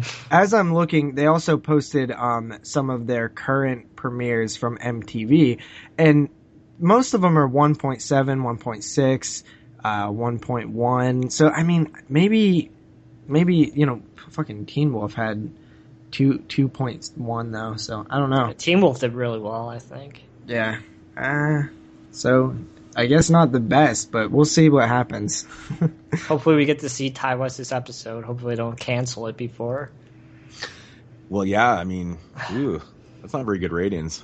No. I guess we'll have to wait and see. So. Yikes. But then again, it doesn't fully surprise me. I'm not going to lie. MTV, a lot of the older fans, like my age and stuff, really, are we going to MTV to check this out? Probably not. So it's me. Yeah, man, I remember MTV from back in the day. Even Moodz, you had the good times, but even, the MTV was good back in the Osbournes, and I Bet You Will, and all those. Dude, when I was a kid, MTV was awesome. Beavis and Butthead, Daria. There was some cool stuff back then. Yeah. Man, I Bet You Will was the shit. I love that show. Yeah. Alrighty, so I think that's probably going to conclude Mood Swings. And alright, getting into segments? Yeah, we can get into segments. Who wants to go first? Jeremy. Jeremy, you're up first. Always. I gotta say it. Fuck you, JP. All right. They're gonna say, "Go fuck yourself, JP." Yeah. Same thing. We actually need a recording of that. We should sample that all the time too. Yeah, for sure. JP's a bitch. Good one. I always got a good one. All right. So, what has been like 6 weeks, 7 weeks, 8 weeks since I've last talked on the show? So I've watched a lot of movies, a lot of films that I've reviewed for people and things like that. So. I was trying to probably think the best movie that I've watched over this past 8 weeks or so, and it's surprisingly not one of those films that I've got from a company to review. Horsehead was pretty close to being my pick of the week since we started talking, so I got to give it to Daddy's Little Girl. This is a movie that Moodz talked about way back in season 1, I think, that you brought it up, Moodz. And it's been a movie that I've been wanting to check out since Mood talked about it, just simply because of the fact that he talked about how brutal and relentless the movie was, and it definitely made me curious.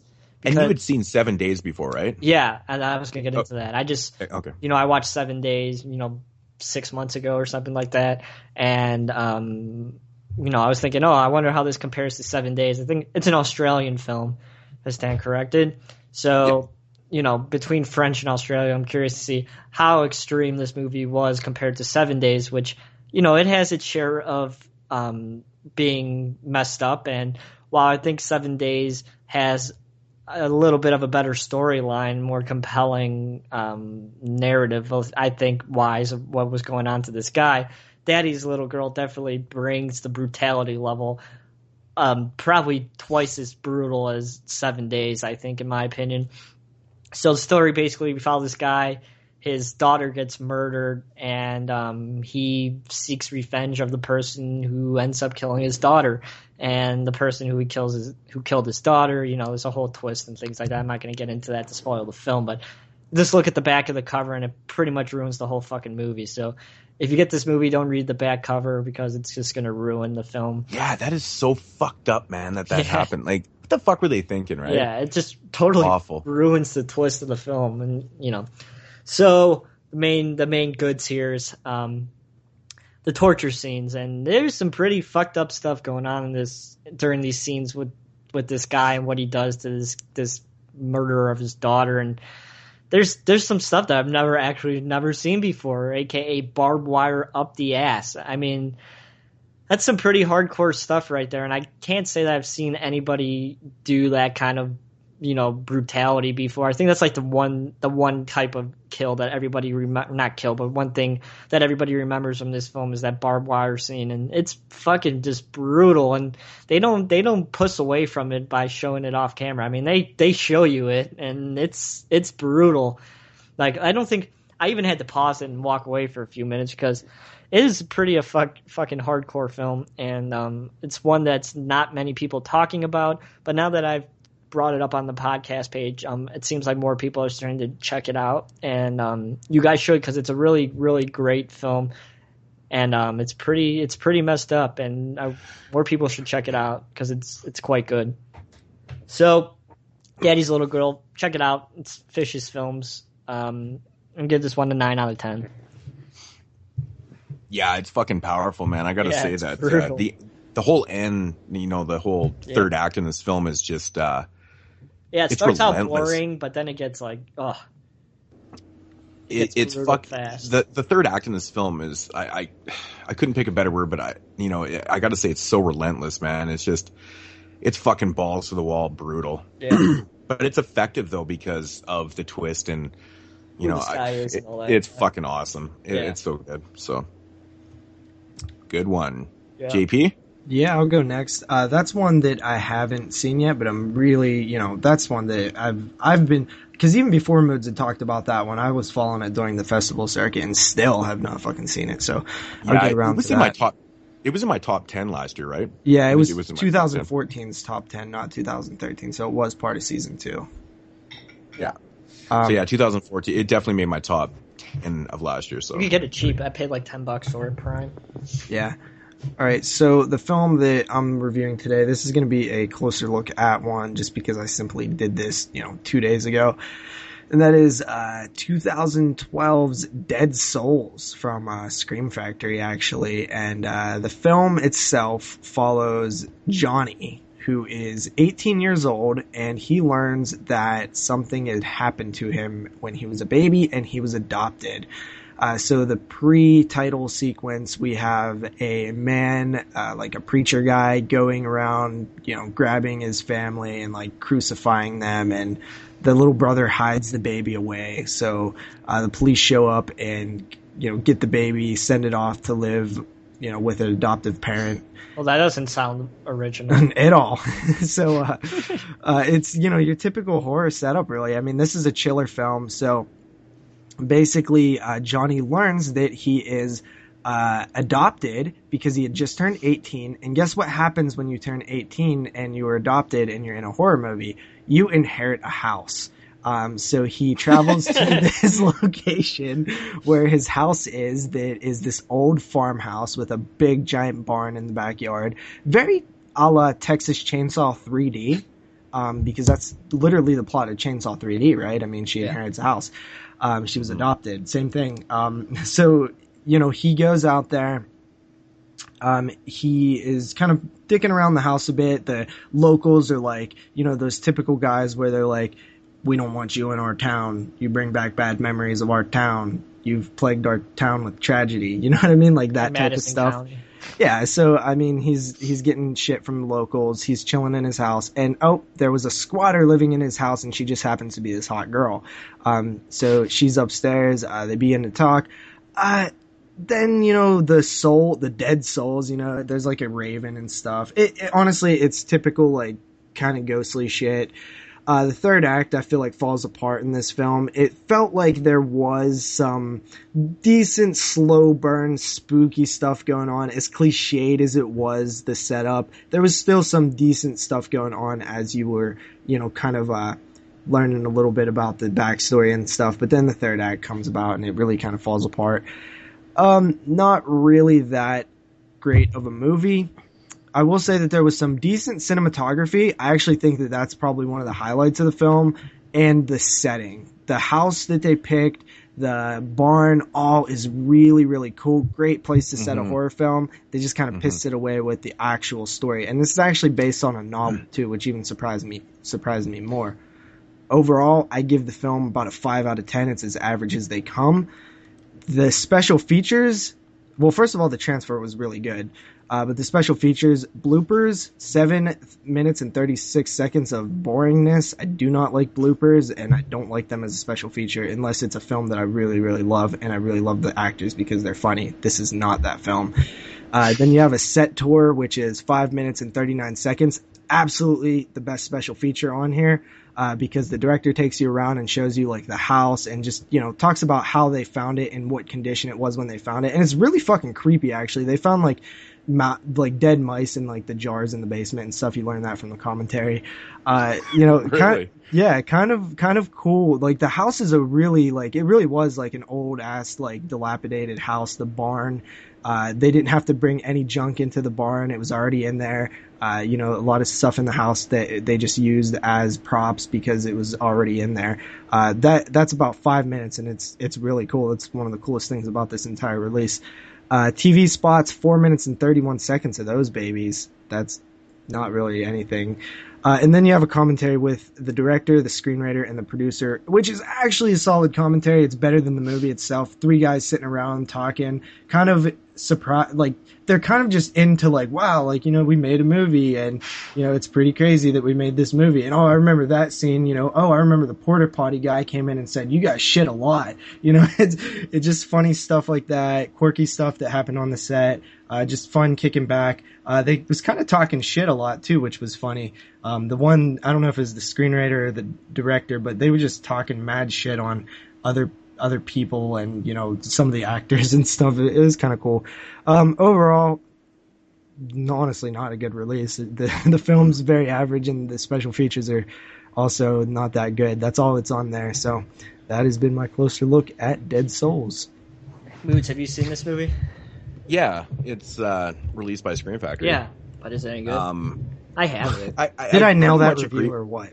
Yeah, I pretty much agree. Like, I actually didn't mind the first 2/3 of the film. It was slow burn. Like, the story was not overly the greatest or whatever, but it was acceptable. Yeah, good cinematography and setting, right?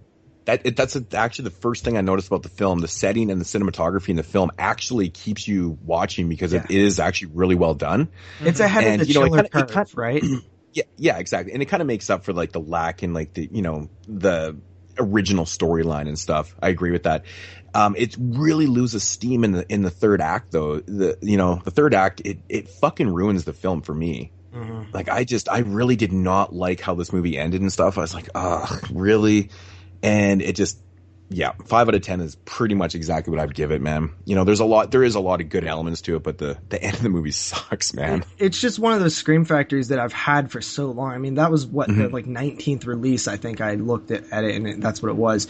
And I just had it in the collection for so long. And we've watched some of these chiller films that they've released, most of them. And it was just like, I think I need to actually check this one out. So I popped it in and it was just, it was exactly what you just said and what I just said, but the commentary was pretty fun. So that it actually inspired, it made me want to make a movie kind of, because it was like, these guys did it. You know what I mean? So it was like, it was that's interesting. They found them. Yeah, I didn't watch the special features, but that's pretty cool. They found like dead mice in jars and stuff. I think between the 3 of us, we could make a movie. Oh, for sure. That's pretty cool. Yeah. Oh yeah, you got to bounce those ideas, man. You come up with something pretty cool. Yeah. Better than this, probably. Well, I would hope so anyways. All right, so for my pick of the week here, this isn't really, the pick of the week. This is just the one I grabbed. It's kind of like a last minute thing, but anyways, this is the film I'm going to talk about here. It's from 1999. It's actually a shot on video film from 1999, and it's Marcus Koch's basically first film. I think he'd done something, maybe a short before that. If you don't know who Marcus Koch is, he's mostly known as like a special effects artist, really. He directed 100 Tears, though, which is fucking amazing. But he's worked on tons of films. Like I think he worked on Toxic Avenger 4. You guys seen the movie Sweatshop? No. Yeah, I love Sweatshop. It's a slasher, like kind of like not punk rock, but like goth, like fucking. Yeah, it's the one where they're doing type shit, like the rave and. Yeah, I like that one, dude. That one's cool. Got a good soundtrack on it and stuff. Some cool kills. Exactly. Killer, cool. Yeah, cool set. So he did the special effects on that film. Among things, Bloody Bible Camp, he did him on there. Some sleazebox stuff. He actually worked on High 8 also. He did the effects in a very bad situation, which is kind of cool. But, really known as a special effects artist, but if you've never seen 100 Tears, definitely check it out. But anyways, this is like his first film from the 90s, and it's actually kind of trippy that it was shot in 1999 on VHS, like it was shot on video. And it fucking looks older though. It looks like it was shot like, I would say, like in the early 90s, like 1990, 91 kind of thing. So it really, even for 99, it has like a more of a throwback feel to it. It's kind of cool. And the film's called Rot, if I didn't say that already. Basically what it is, it's about these two punks. This guy, and this girl, they're a couple. Anyways, this guy's girlfriend ultimately ends up fucking these dead bodies in this fucking, whatever you call them, in this funeral home. I think she was kind of working there, whatever. But anyways, she's all fucked in the head, and she fucks this dead body and gets the rot, is what they call it. And basically what the rot is. Like an STD?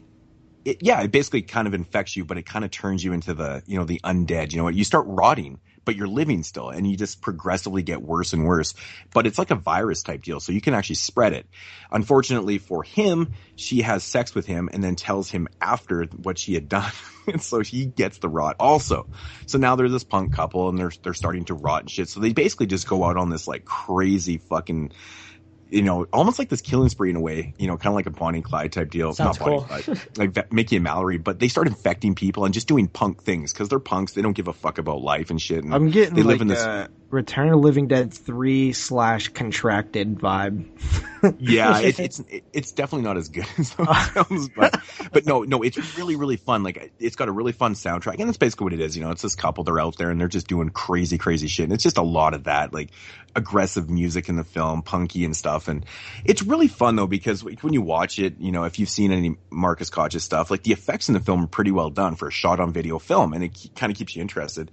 It's pretty short, it runs about 80 minutes, so it doesn't overstay its welcome at all. But I had a fucking blast with this movie, man. I had a blast watching it. Like, if you like shot on video films and you like decent ones, definitely give Rot a shot, because, it's just, it surprises me it was shot in 1999 because, like I said, it feels about 10 years older, which is kind of cool. It's very, very cool how he did it. It's actually edited quite well, even for a shot on video film too. So you can tell he's got some skills there and stuff, but, yeah, I mean, there's not really a lot to say. It's bloody, just pure debauchery, man. It's just off the fucking hook. And Shane, it's just batshit kind of crazy and stuff. So, I love the tagline on this. How does it feel to be dead, asshole? Formaldehyde. Wait, there's a different one then. Yeah, the one on the cover says, "How does it feel to be dead, asshole?" The one on IMDb is sex, drugs, formaldehyde. Yeah, that makes sense. Yeah, but you know what you're gonna get with this, man. It's just it's fun. It's so much fun. It's not a great film by any means, but like I said, shot on video, ridiculous. Check it out.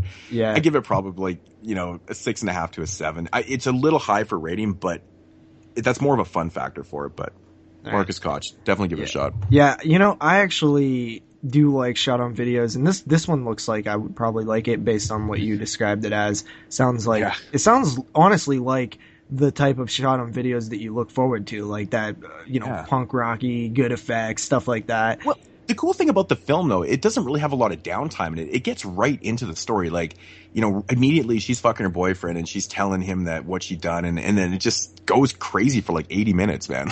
Yeah. There's really no downtime. It's kind of funny. And there's a lot of really kind of funny parts in the film, too. So it's got like, it's not like, over the top comedy or anything, but there is some funny parts, especially with their landlord and stuff, because of course they're not paying rent because they're punks. They don't give a fuck about anything, right?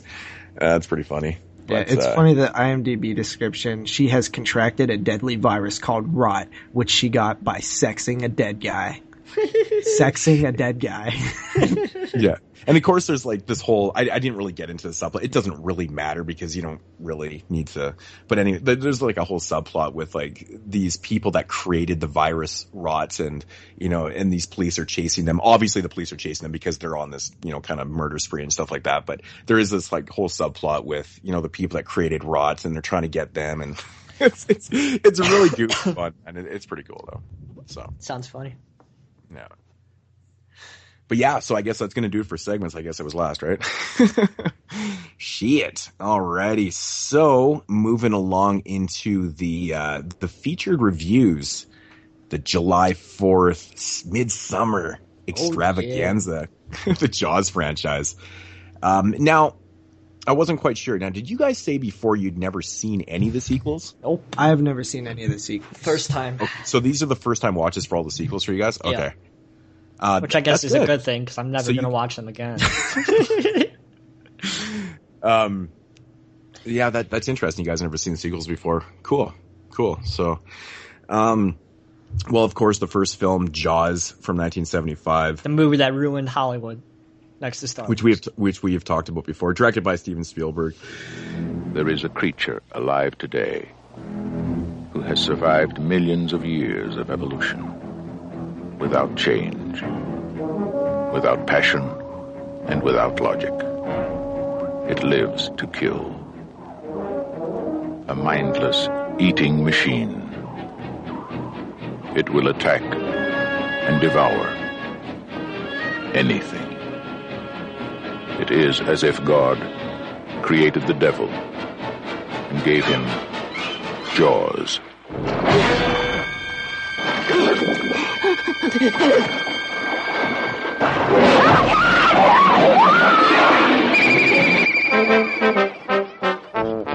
This is Universal's extraordinary motion picture version of Peter Benchley's best-selling novel, Jaws. I just found out that a girl got killed here last week, and you knew it. You knew there was a shark out there. You knew it was dangerous, but you let people go swimming anyway.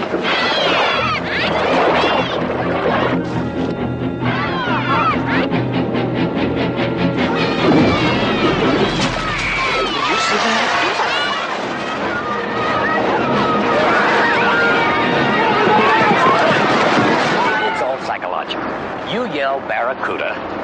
Everybody says, huh? What? You yell shark. We've got a panic on our hands on the 4th of July.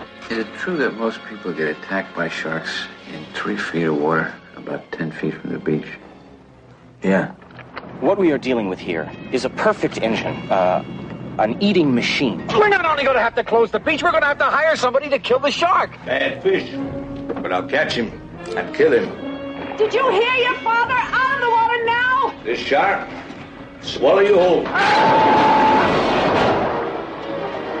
You're gonna need a bigger boat. That's a 20-footer. 25. 3 tons of them. Hurry up, he's coming straight for us. Don't screw it up now. Don't wait for me. Now! Shoot!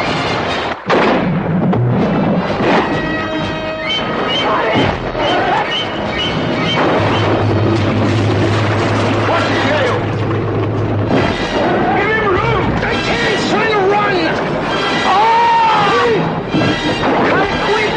I can't hold it! Hurry! Take it up! Brody!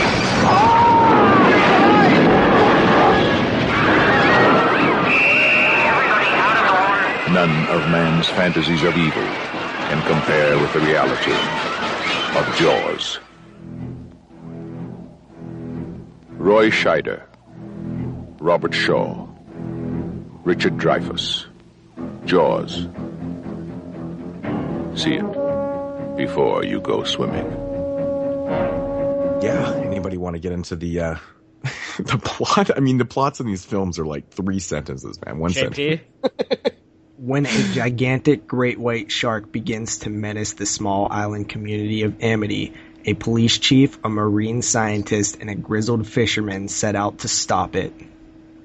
Yep, that's pretty much it. That's precisely what it is, yeah. Ratings? No, so, honestly, right from the opening of Jaws, though, I've always loved the opening, but I don't know if they mentioned this in the actual dialogue of the film, but I never know if it's set at sunrise or sunset. You know, the opening with the 2 kids on the beach and they go swimming. To me, I always felt like it was like late, like sunrise. Yeah. Oh, I think it's sunset. Really? Yeah, I think it's sunset. I've always got the vibe. It probably is, but for some reason, I always felt like it looked kind of like early morning, like they had been drinking all night, and it's like like they partied themselves out, and they're like the two just go off, and it's like it seemed kind of like muggy and foggy out. Like I don't know, I've always for some reason felt like it was sunrise. Yeah, that's interesting. Actually, I'm pretty sure it's sunset though, because probably is. I feel like because they don't find him till he goes the to next investigate. day. Yeah, till the next day. I think it's like they find him kind of in the morning, right? So sunset, and then the night passes, and then okay. Yeah, that's makes how sense. I kind of see it. Yeah. But either way, it's shot really well. Yeah. No, it really does, man. Did you guys watch the Blu-ray? Yeah, but I don't know. I mean, it's good. It's amazing, but I don't think it's like as good as The Swimmer. Mm-hmm. I know that you think this is like the best looking Blu-ray. I know you said that before. I said this is one of the best looking Blu-rays. Yeah. The Swimmer, which I purchased after Jaws. I think Jaws was like one of the greatest looking Blu-rays for a while there, and then The Swimmer came out, and I was like, holy fuck, man. That's on a different playing field, man. Yeah. But yeah, anyways, Jaws. I mean, that's how I always interpreted. One thing I like about it's not true full screen. I was like, what the fuck is this? Why is there black bars on the top of that? Fucking black bar. See, I couldn't enjoy it, man. Because it wasn't in full screen. I couldn't see everything. Yeah, I don't know. What are your guys' thoughts on Jaws? I mean, right from the opening scene, man. The opening scene is really, really shot well. Mm-hmm. I think they do such a great job with having that camera right in the fucking water, and like just the way they shot it. It's just brilliant cinematography, man. I mean, then it gets fucking overused. I just like the the opening when the first attack, where the girl and the boy go into the water. Like I've always just really thought that was such a great way to open it, because it's almost like your typical like slasher scene, right? But it's different. Exactly. From the shark's perspective and all that. Yeah, and it's just something about them like sneaking off and going into the water, and dude like just passes. He can't even get down to the water, and that shit's funny. But it has a great setup. Then you move on. We're introduced to our actual like lead character in Sheriff Brody, who is very, very good. Like lead character, definitely likable, stuff like that. I think because especially during the final act of the film, you have to have characters that are likable because they're trapped on this boat. Mm-hmm. And if you have characters that you don't really care about, nor do you like, then I think, I don't think the film would have done as well. But I think the casting was pretty well done for the fisherman and the scientist, and there's a lot of, you get to really know, obviously, Chief Brody and Hooper, as the film progresses. You get that little quick, with the town meeting with Quint, and then he doesn't actually come back into the film. Though, to that character, because you get to like him because he's like the badass. He's like, I'm going to get shit done, motherfuckers. But like then, it's kind of funny, like rewatching Jaws, and I'm like, Quint's so fucking awesome, and then he disappears until like the second half of the film. Yeah. When they get on the boat, and like the second half of the film is basically like the whole third act, right? It's like an hour of them on the boat, but then you get to really know Quint. But it's interesting because he just kind of shows back up, but yeah, he's so likable though, man. He's especially badass. Everybody wants to be Quint. Like when he was in the war and stuff like that. It's like, okay, I can see now why he's a badass motherfucker. Yeah. Actually, one of my favorite scenes in Jaws actually is the scene where, Quint and Hooper, they're shit faced. Yeah. They're shit faced in the boat, and they start comparing scars. Oh, I love it. I love it. War wounds. But that's really how you really do feel for these characters that moment, and it's just fun.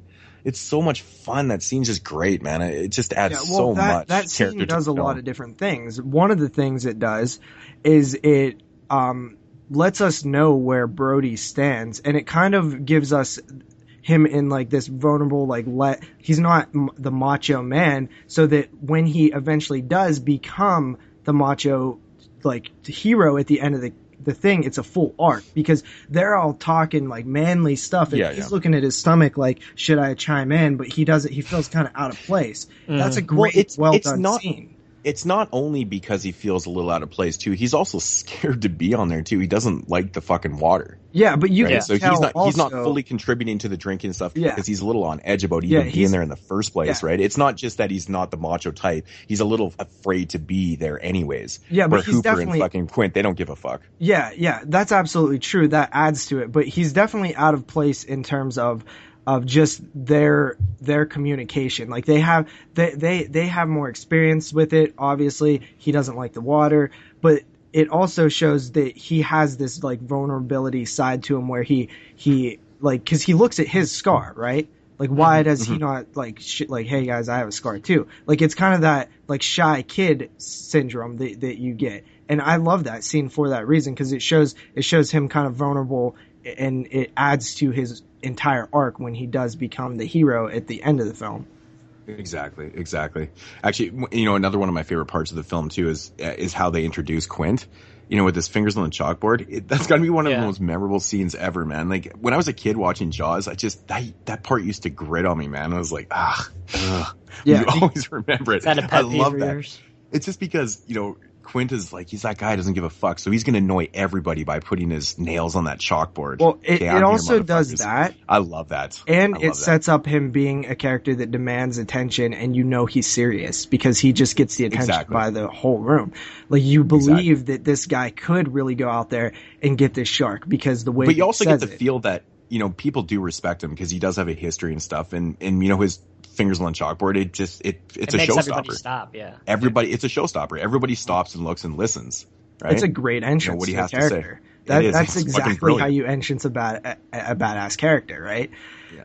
Like, and he, when he says like, you get the tail, the fin, the whole damn thing or whatever, like that's dope. That's dope as hell because he's like, he doesn't budge. The fact that he doesn't budge. Yeah. This is my offer. Take it or leave it. I don't really care either way. I'll go about my life. But, here's my offer. Such a great character.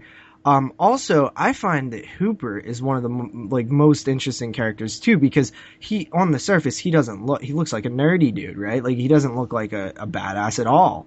Yet he is very cool, and he knows what he's talking about, and he's constantly trying to prove himself with Quint right away too. Because because they're complete opposites, right? Yeah, and Quint is like, you have city boy hands and stuff, and that pisses him off, right? Like that pisses Hooper off, and Hooper, Quint's testing him like, tie me some kind of knot, which I don't know. It's a great contrast, though. You got Quint, who's basically obviously learned everything firsthand, just doing it hands-on, versus Hooper that's, completely computer, college educated. He has all this, and turns out that he's like super rich and stuff like that. So he's like the polar opposite of Quint. So it makes a great contrast of characters.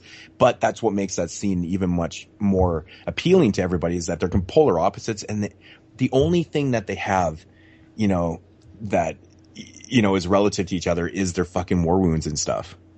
I love that, man. I think that's just so great how they did that. That's the moment. But I think it's like after that part, they get respect for each other. Yeah, exactly. And that's exactly what it does. Yeah, that's the moment where they really do just, it's like they nod. They're like, yep.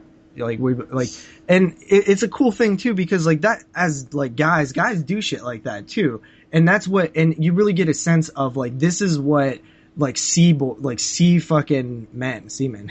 This is like what, this is the life on the water, which, that's probably, Quint with he has all those different songs that he sings and stuff. Like, you just get a sense that like, it's a way of life. Like, the sailing life is a way of life. And, Hooper, when he finally like proves himself and they gain a respect for each other, you realize that like, he knew what the fuck he was talking about the whole time. Quint was just giving him a hard time. There's all of the characters kind of have this arc.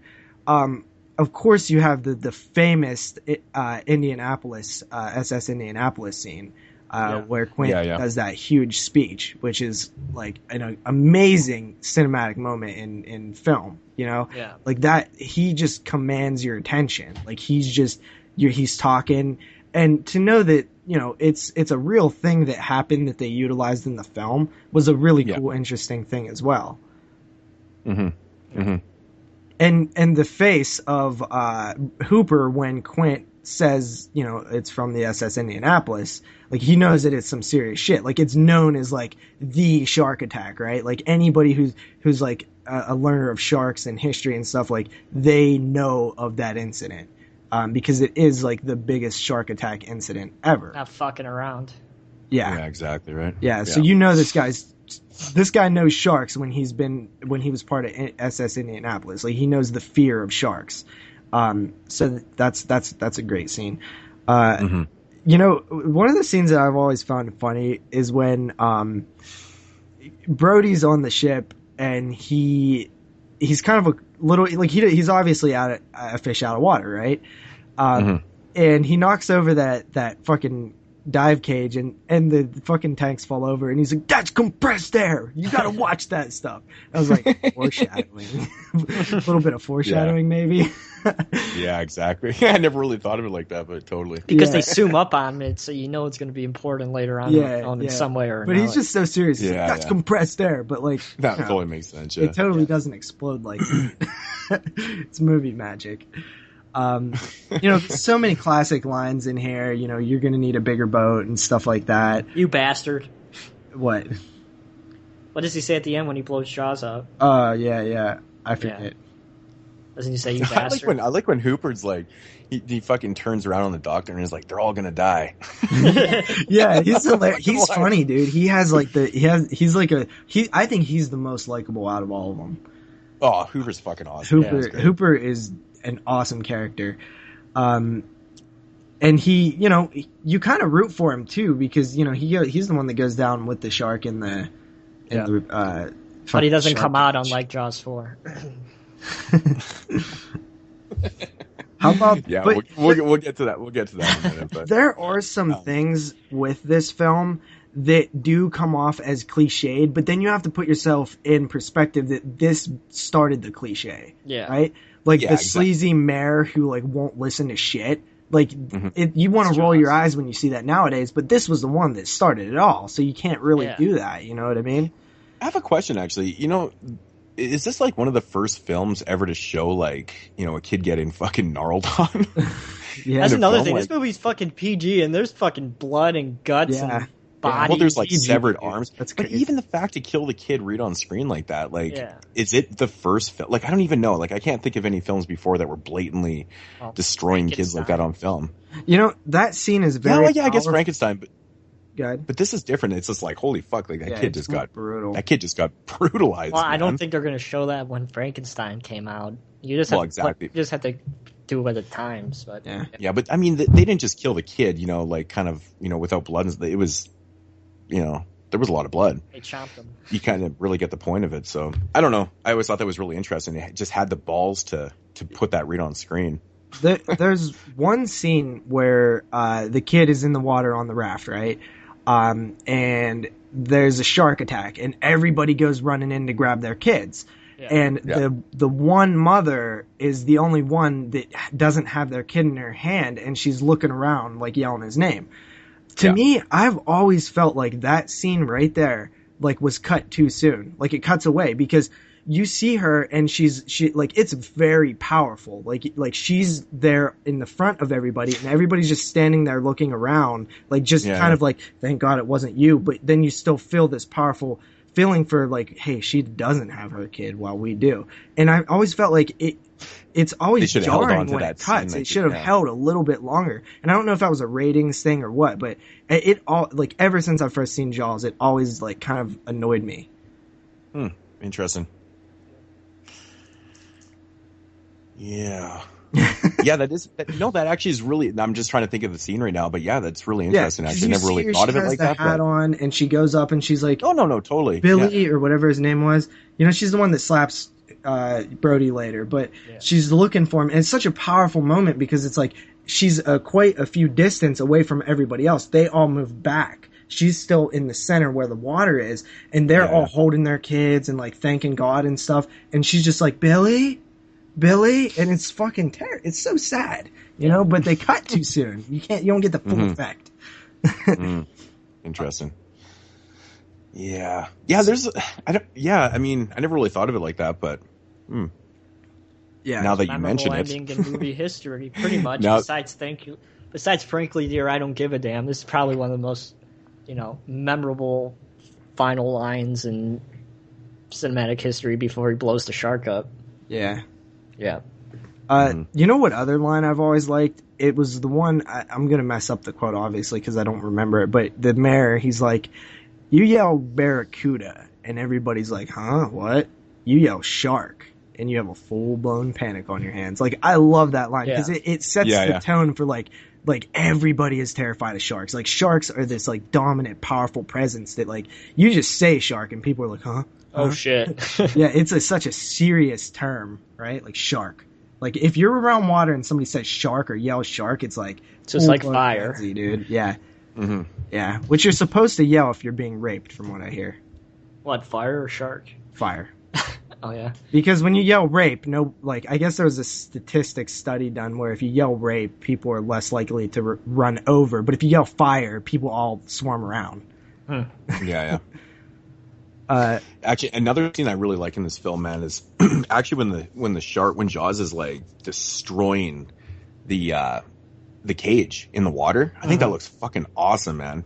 They did a good job like filming that. It just looks amazing. Like I was watching it and going, "Fuck, man, it's not bad." Wasn't not Spielberg bad. quoted saying like the damn shark didn't work or whatever? Like, yeah, it works so well. It looks real. Maybe it's the way they edited it or shot it. I don't know. Of footage where the shark doesn't look real in the whole entire film. Like it looks so real to me.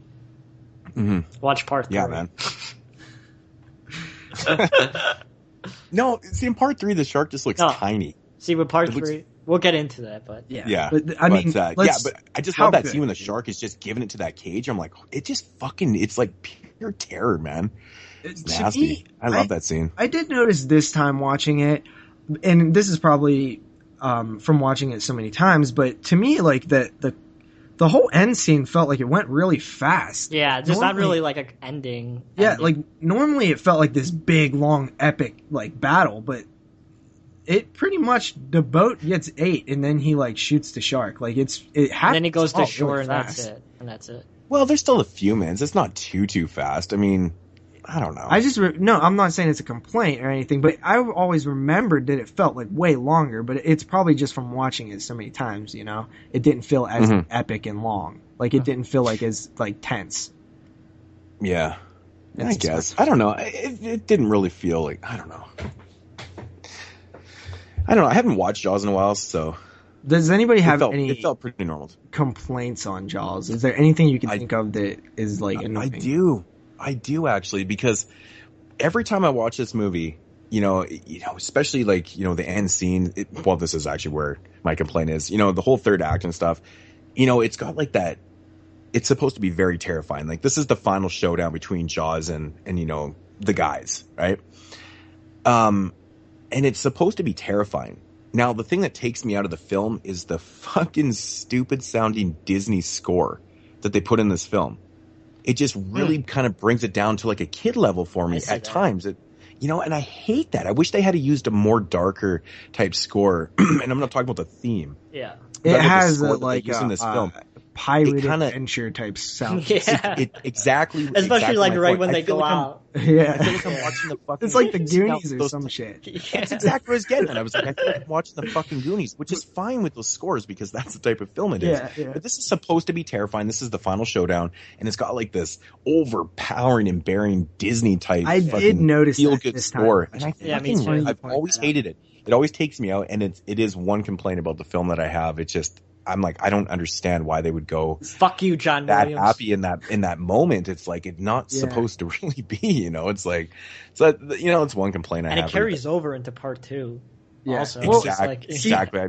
I didn't know that I didn't like it until you just pointed it out. Like I did notice it, because I remembered like it felt like a Goonies or like a pirate adventure type thing. I remember noticing it and was like, that's kind of weird. But I didn't realize like, it actually is annoying. It's actually a bad decision. I agree. Yeah, it really is, and it's one thing that kind of takes me out at times, and I notice it every time. And that's really one of the only major complaints I have. I mean, to be honest, scene after scene, the characters are awesome. It's just a lot of fun, the film. You know, for a film that runs over 2 hours long, it doesn't really seem like it's that long. No, it don't. To be honest, you know, I can't even really think of a lot of scenes. I mean, because this film's kind of very choreographed perfectly. You know, the scenes are executed well, and there's just a lot of good build up to the the final act, so it doesn't really feel like it overstays its welcome at all. But what edition do you guys have? Do you guys have the Digibook? Or I think I have like the 35th anniversary DVD edition.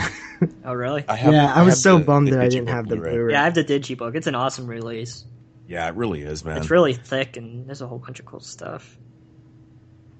Mm-hmm. You know, another thing I really like, well, that I do like about the film is I love how they actually managed to capture such a small town feel. It really does like feel Amity, like a small town. And the summer, like our town relies on the summer. Like I've seen that used so many times in movies, not like future. I mean, this movie's ripped off to death. Ideas are stole left and right out of this film. Something that I noticed was that the mayor, even after they didn't cancel 4th of July, he was still like, remember nobody was getting in the water, and he's like, come on, get in the water. Like that just seemed like wrong. Cause he already had the money. Like he still wants them to even swim. Like it was like a weird thing to me. Yeah, and he started a shitstorm there, man. Get in the water, and then everyone's like, okay. Yeah. But I always thought that part was funny. It's like, all this like kind of devastating shit just happened, and the mayor's like, well, you can get in the water, so everyone just trusts him. Like everyone either was really stupid or had the biggest balls ever. Would you really be getting in the water if there was like all these shark attacks and stuff? They shouldn't be using Goonies songs. They should be using AC/DC, Biggest Balls of Alls right there, even though it wasn't out by then. But I always thought that part was actually. It's interesting you noted that, JP, because I do have it written down here. That I thought that part was kind of goofy. Yeah. Because, like, really, would you react like that? I mean, knowing from my, my own not personal experiences, but just knowing myself, I'd be a little more hesitant than grabbing my floaty and jumping in that water right away. Yeah. I'd be like, that shit, man. I'm like, people are just how about you go in the water, guy?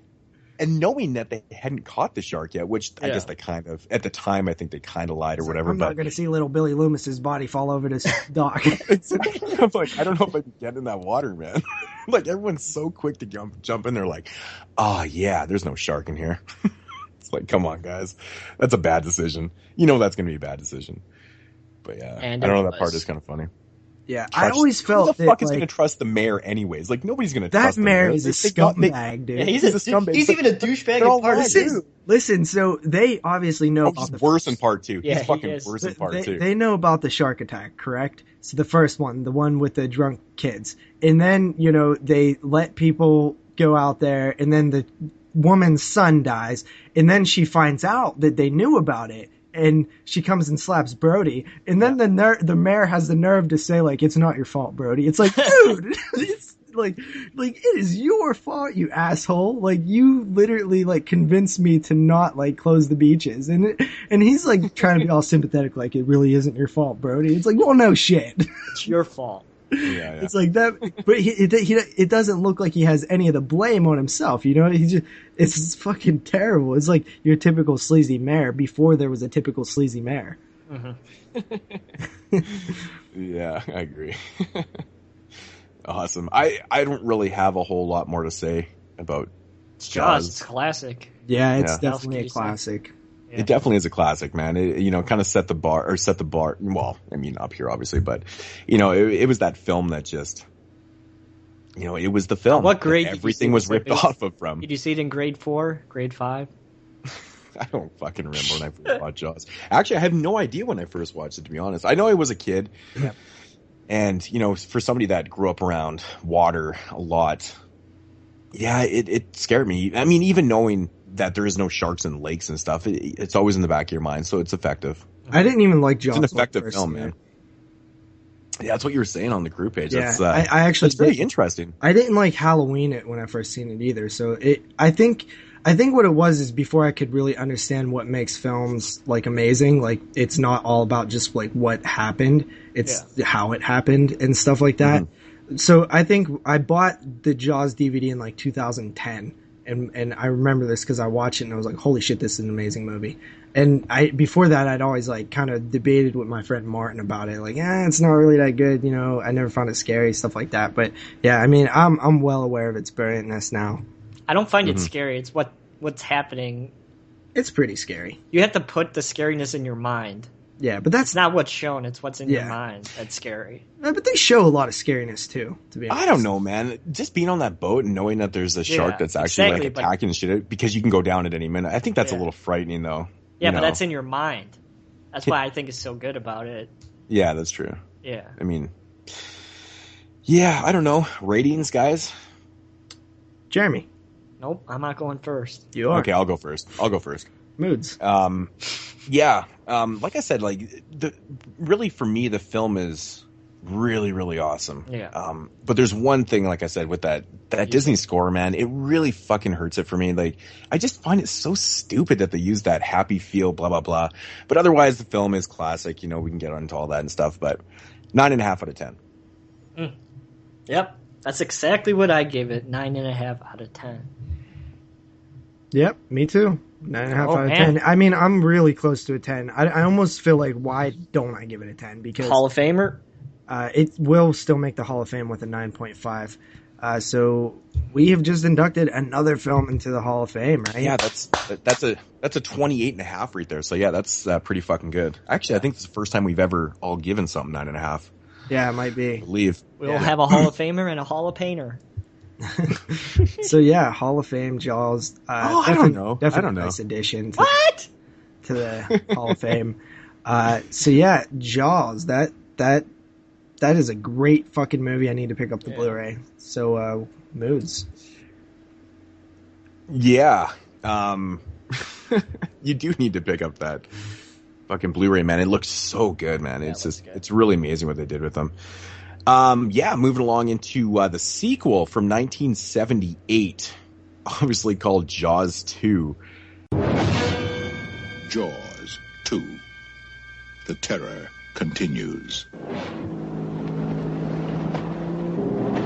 In all the vast and unknown depths of the ocean, how could there have been only one?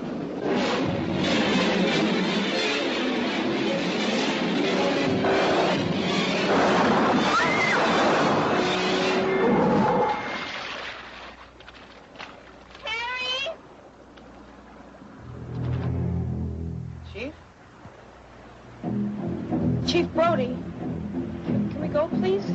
I think we may have another shark problem. Are you serious? Roy Scheider. Hey, look, there's my dad!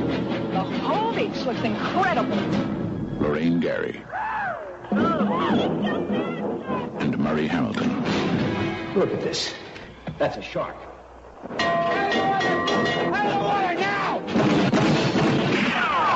Look, Brody, you started a panic on a public beach. Now, what if somebody decides to sue us? That's a shark. Did you ever stop to think about that? And I know what a shark looks like because I've seen one up close. And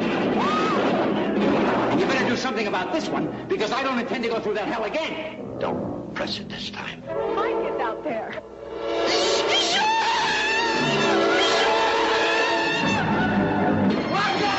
None of man's fantasies of evil can compare with the reality of Jaws.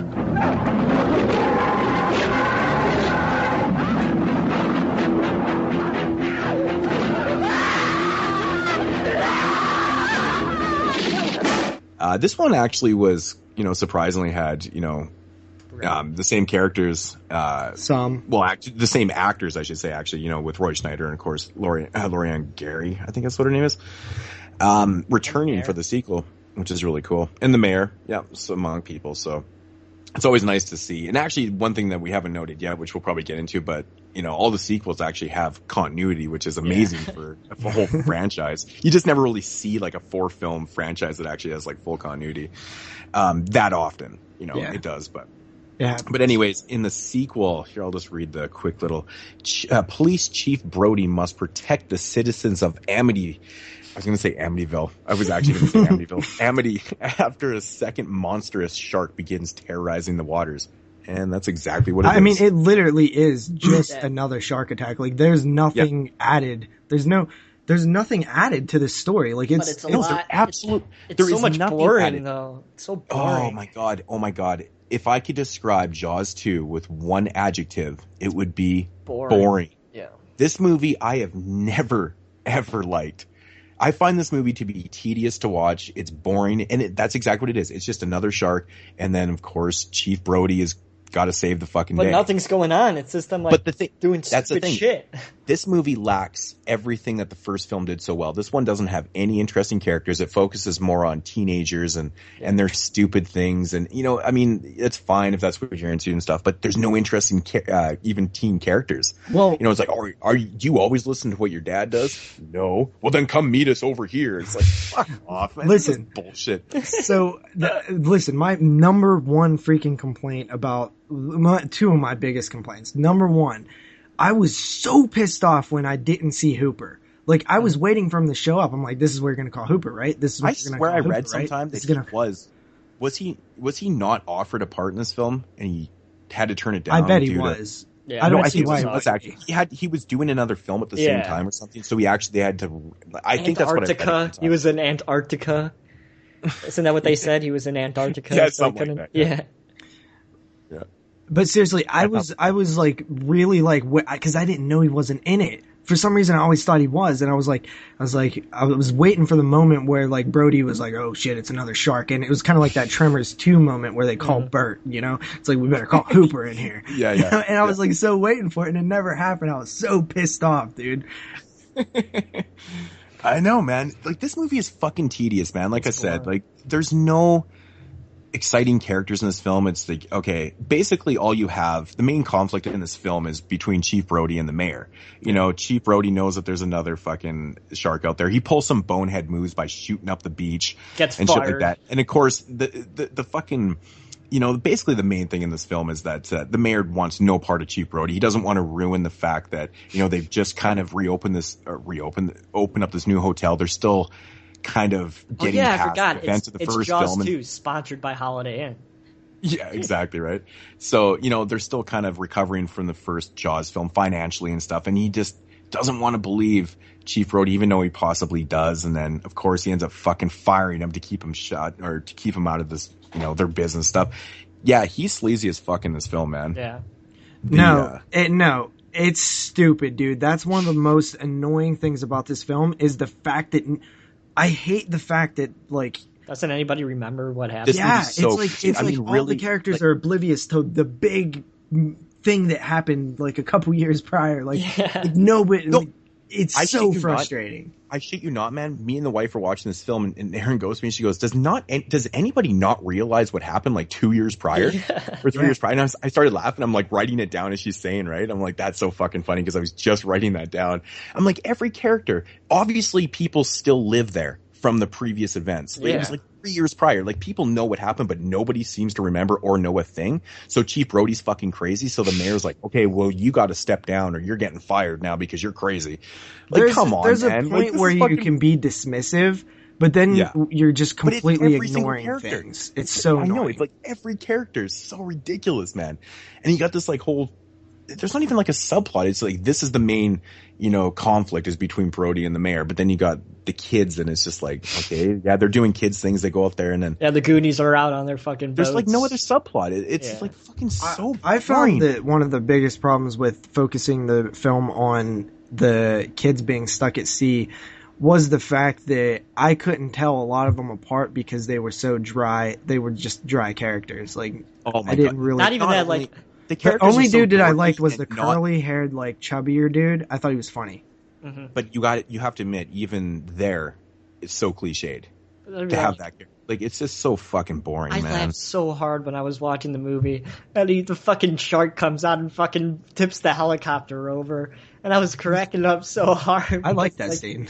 Yeah, but it's like, I wanted to see it go boom. I wanted to see it fucking explode. You know what? You remember the tanks in the first film when he knocks over the tanks? They pick up the power line early in the movie. I was like, foreshadowing. Yeah. Yeah, exactly. I even said that to my mom when I was watching. I was like, yeah, that's how the shark's going to die. We know how the shark's going to die. But no, seriously, there's one good scene early on in the film, and it's when the shark attacks the woman and she catches it on fire and herself. I was like, whoa. That scene always makes me laugh because if you watch... I mean, no, you guys just only watched the film once, obviously, but if you, like, from what I remember when the first time I watched the film, it looks like she douses herself with gas on purpose. And when I was rewatching, I was like, it still looks like that to me. Like, I understand that she's kind of jumbled up because the boat's all moving and stuff. Well, but if you watch the scene, it's funny because it looks like she's dousing herself. Like, I don't want to get eaten by the shark. I'm going to burn myself to death. Yeah. Well, you know why that's like that, right? Because the actress needs to dump that on herself on purpose. Yet she needs it to look like she's not, and she obviously felt at it. Oh yeah, man, it's so bad. It's just because I noticed that too. I was thinking for a second, I was like thinking it was going to be some like action escape stuff, and I'm like, wait a minute, there's nothing you can do to make that work. To do like you know what I mean? No, like, I know. You know how like sometimes in action movies they'll do something like crazy and ridiculous, but then I'm like, wait a minute, there's no way that could do anything positive. See, the whole scene just fails miserably because I mean, it looks like she's committing suicide. Like, you know, she dumps the gas on herself, but then she still has the frame of mind to make a decision, and that decision should be don't shoot that flare gun, because if you shoot the flare gun, you're gonna go up, right? You're gonna go boom. She still does it, man. So why can't you go boom like with the helicopter like they did? That's with why the I'm boat? like, it's either I get eaten by the shark or I blow myself up here. It's such a goofy part. This film just has like so no goofy. Like heart, no life to it. It sucks.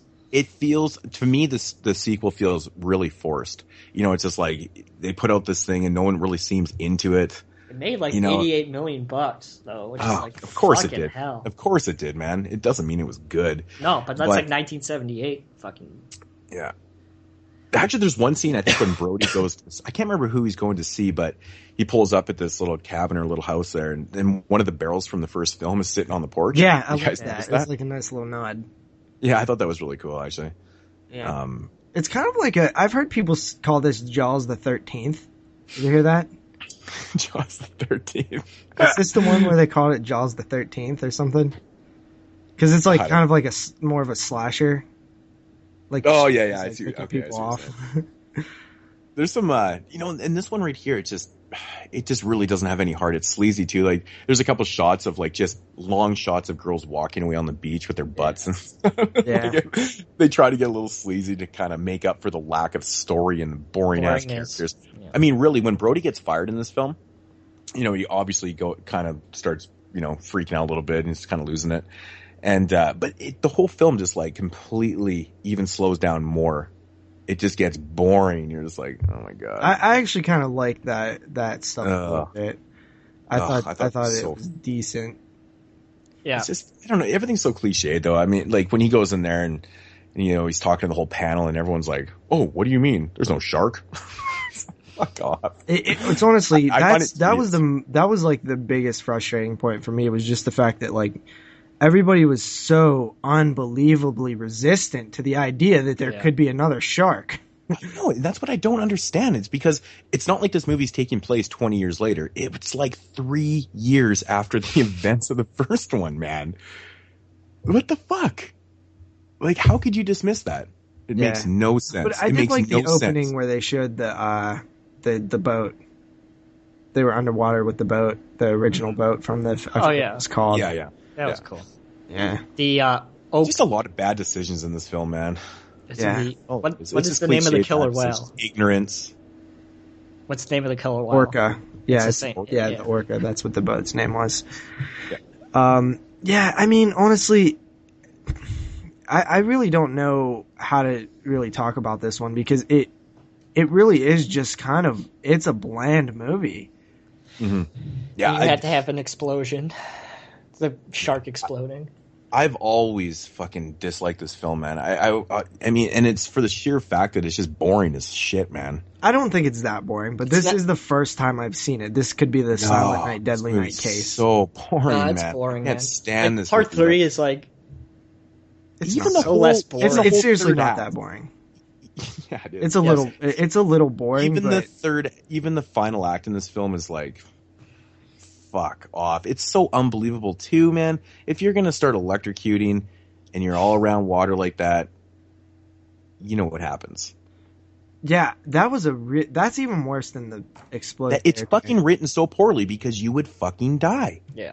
I don't know. It doesn't make any sense. You would. It's a fact. You would. That much voltage going through there, dude. Even Erin looked at me. She goes, what the? She goes, what? But there's a lot of water. I think that has a difference or something. Water's not a water. scientist, but no, No. Sure? No. Yeah, this would be devastating. It's bad. But how far does it reach, though? You know what I mean? But I mean, really, there's a couple characters that are right next to it. Like even Brody himself too. Like he probably shouldn't have lived. I mean, he probably shouldn't. He shouldn't have lived. It's ridiculous, but whatever. It's a movie. But Is there really even fucking lines that go under the water like that? No. Oh yeah. There is. Yeah, definitely. But I don't know. It's just I really don't get any enjoyment out of this movie. I just it was tedious getting through it, man. I was like, come on, bring on Jaws 3D. I love Jaws 3D. I didn't love it, that's fine. I just don't find 3D to be boring like this. At least it get has the fuck out of here. This is way less boring than Jaws 3D. You're insane. Oh God, JP, I'm not alone. I'm not alone. I bet you guys are in the minority. I fucking love Jaws 3. It's so... You found Jaws 2 to be more entertaining than Jaws 3? Yeah, way more entertaining. You're insane. When did Jaws 3 have any downtime? Oh my God, it's just like, it's so... goofy. It's such a goofy fucking film. At least it had a little bit of character and make you smile a few times. This one I'm fucking scratching my balls going, fucking seriously? A 2-hour runtime on Jaws 2? Fuck my life, man. Anyways, ratings. I am not going first on this one. I give it a 6 out of 10. Oh my God. It's definitely an above average movie, dude. Like the scope of it alone is above average. Yeah, I'm not saying it's like poorly made, but I mean, come on, entertainment value has to factor in here a little bit. I don't put heavy emphasis on entertainment value because of the same argument that I used last week on the group page. It's the most subjective thing about reviewing a film because I find baseball boring as fuck, right? But that doesn't make baseball bad. That just makes the entertainment value extremely low. I'm also saying the script is completely garbage in this film. Yeah, there's nothing redeemable about it for me. Well, I mean, at all. There's some fun moments to it. Cool. Jeremy. Yeah, 4 out of 10. I kind of seen that coming. Yeah, man, I'm right there too, man. I give it a 4.5. This movie's so...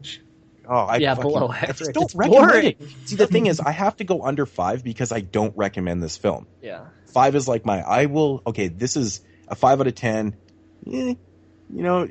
Watch at your own risk. But I feel like I wouldn't recommend to anybody. I don't recommend this movie that people watch. You could still have a film be like a 6 out of 10 and not recommend it. No. 6 out of 10. 6 out of 10 is not a horrible rating. Yeah, but no, I'm not saying it's a horrible rating, but I'm saying like you can still see things in the film that make it above average, yet you still wouldn't recommend the film because its overall sense is just not there. I don't know. I recommend films that are under 5s all the time.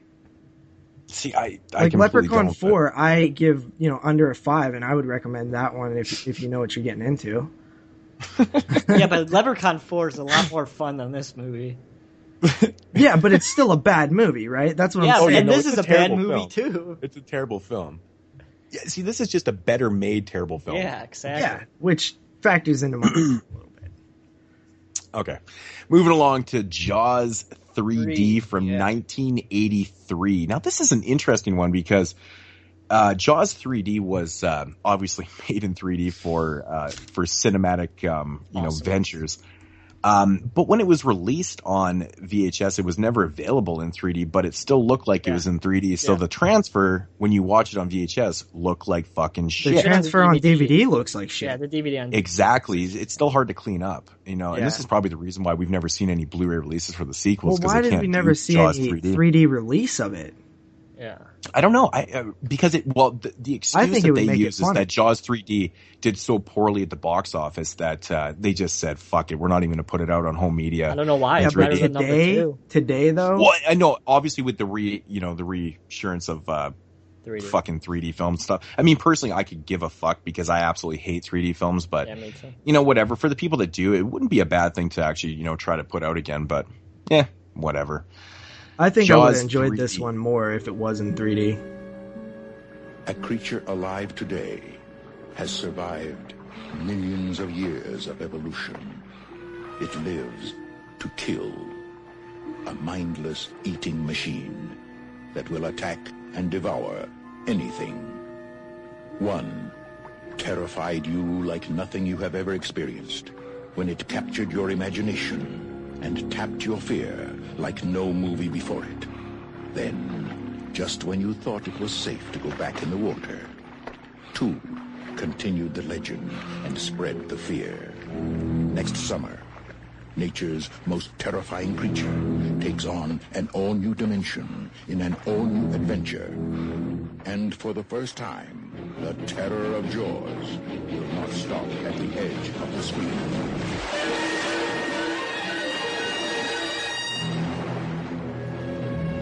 Jaws 3D. The third dimension is terror.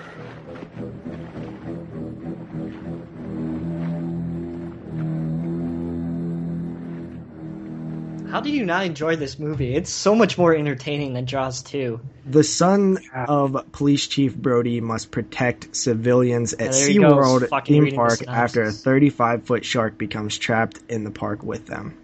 Because this movie is retarded. You're retarded! Oh it seriously is, dude. It's not. It's so retarded. So much fun. You're telling me... I love the whole setting at SeaWorld and how they created like this... How they created this whole underwater fucking adventure and stuff. I like that idea, man. It's fun. And shit going down with all At these least people. It has a setting for a little bit of terror. Like you're already underwater and you're putting a lot of people in danger. I like that idea, man. It's like it's not stupid decisions of fucking teens going, hey, I don't listen to my dad. I'm going to go out in the boat. But people do, but teens do You're putting that, people already in danger, and I like that. I like that idea, man. It's like non-stop action, too. Like, they're talking about killing the shark on camera for an attraction. That is retarded. That doesn't exist in real life. Whatever, but you have to admit, though, the setting in this film is pretty fun. Cool. It is cool. I'll give you that. It's done badly, but it would have been cool if it was done right. No, the effects are done shitty in this film. Yeah, just get your head out of your ass and just take There's it for parts what of it this is. film where some of the effects actually just reminded me of like the lowest budget Roger Corman film. Yeah, the explosion. Oh, it's so yeah. funny. I mean, the effects are cheesy as all hell, and they look really bad. They're obviously done for 3D, which means they're going to be done in a different and that's way. actually part of the reason why they do look so bad in this. Even in the transfer too. But so I find like the plot ludicrous as hell, and I feel like if you don't excuse Jaws 2 for that, then you shouldn't excuse Jaws 3. Like the idea that I find the plot is better and more entertaining. Yeah, I find the mother shark infiltrates SeaWorld because somehow it knows that its son was killed. Get the fuck out of here. That makes no sense in the world. It's fucking awesome. It makes no sense, goddammit. No, it does make sense. It does make sense because it's that whole mother instinct thing. How right? does she know he's dead? How does she know he's dead? Bond? She does not know he's dead. Are you telling me Jaws 3 is instinct. more ridiculous than Jaws 4? We're not two Jaws for it. I know, but answer the question. Is that a yes or a no? Maybe. I don't know. They're both damn ridiculous. Oh, come on, dude. Yeah, watching Jaws 3D and 2D adds to the experience a little bit. Wouldn't you agree, Jeremy? Yeah, because it's supposed to be in 3D, so it looks super cheesy, and that can be fun. I'm not saying that stuff can't be fun, and it's not fun to laugh at, but I'm just saying it's not good. It's terrible. No, it's Is Friday the 13th good? Yes. How? How is it any different than Friday the 13th 3D? Actually, the opening credits totally reminded me of Friday the 13th. They did the exact same thing. Wait, what did you say? Is Friday the 13th? What? How does this compare to Friday the 13th Part 3's 3D? Because Friday the 13th 3 is a good movie. But I didn't say that, the 3D. We're talking about the 3D. Well, the 3D, well, the 3D's I've seen definitely... Friday the 13th and Part 3 in 3D, and it looks alright. I didn't see this one in 3D. Mm-hmm. Yeah, the opening credits are like the exact same too. It's kind of funny. But no, the you got to admit though, the shit that you see in this looks way worse than what's in Friday the 13th 3 when you see it in 2D. Because it's CGI and it's terrible. But it's not CG though, right? It's like fucking layers, like some kind of in-camera effects. Mm-hmm. Yeah. It's awful. It's so bad. Yeah, okay, well, let's get to the setting. Like, SeaWorld in Florida. Yeah. I really like the setting, man. I like the whole idea of, this underwater attraction park, and it's all man-made. They actually create like this 40-foot, kind of huge pond, and they create this whole kind of walk through. I like that whole idea, man, because the reason why I like that is because it sets it up to put people into danger right there. They're already not making bad decisions, and I really actually kind of like that. People don't know what they're getting themselves into. So I kind of like that, man. It kind of differs from, part 2 and all these stupid teenagers and blah, blah, blah. But there's still stupid teenagers. No, of course there is. But I'm just saying, like, when you're underwater and you're in those tunnels and stuff, like, I feel like they could have utilized that stuff a little more, actually. A little bit. But I like the fact, like, even the scenes where the shark's, like, coming and he's breaking through the fucking seals. Yeah. And I'm like, it's fucking, it's awesome, man. It's fucking fun, man. It's so It's fun. That's what I'm saying. It's not a good movie, but you have to take it that it's entertaining. Well, I agree with you guys. It is fun. I definitely. It's so much more fun than part 2. One thing about this movie that just makes me laugh and brings a smile to my face is that the shark is supposed to be like 35 feet long, which is ridiculous. It's clearly like 8 feet. Yeah, it's like this little shark. Especially when it's coming at you in 3D and it just looks fucking stupid. It reminds me of the shark from Finding Nemo when he just is standing there. And I'm like, are you serious right now? Exactly. But I mean, so let me ask you guys something. Well, when they capture the 10-foot shark, right? When they capture the 10-foot one and they want to make it as an attraction, how does it even die? Well, because it's in captivity, and that's the whole thing with captivity animals. Sometimes they just because die? When they're not in their they do when they're taken out of their natural habitat, they can't adjust to it, right? And that's just what animals do. That's why so many whales and shit die in captivity, because it's not their natural environment. Have you seen Blackfish, JP? No, I haven't. But I feel like in 10 minutes it might have like lived for a while. But yeah, that's just. I mean, that really does happen, though. It's just the way it is. But the whole thing with the baby or the mom being in there and stuff. So in the film, I think they do say that the mom gets in there, and she actually has. She's hiding in the filtration system. Like, she has the baby in there? Is that what they were getting at? She actually gives birth to the baby?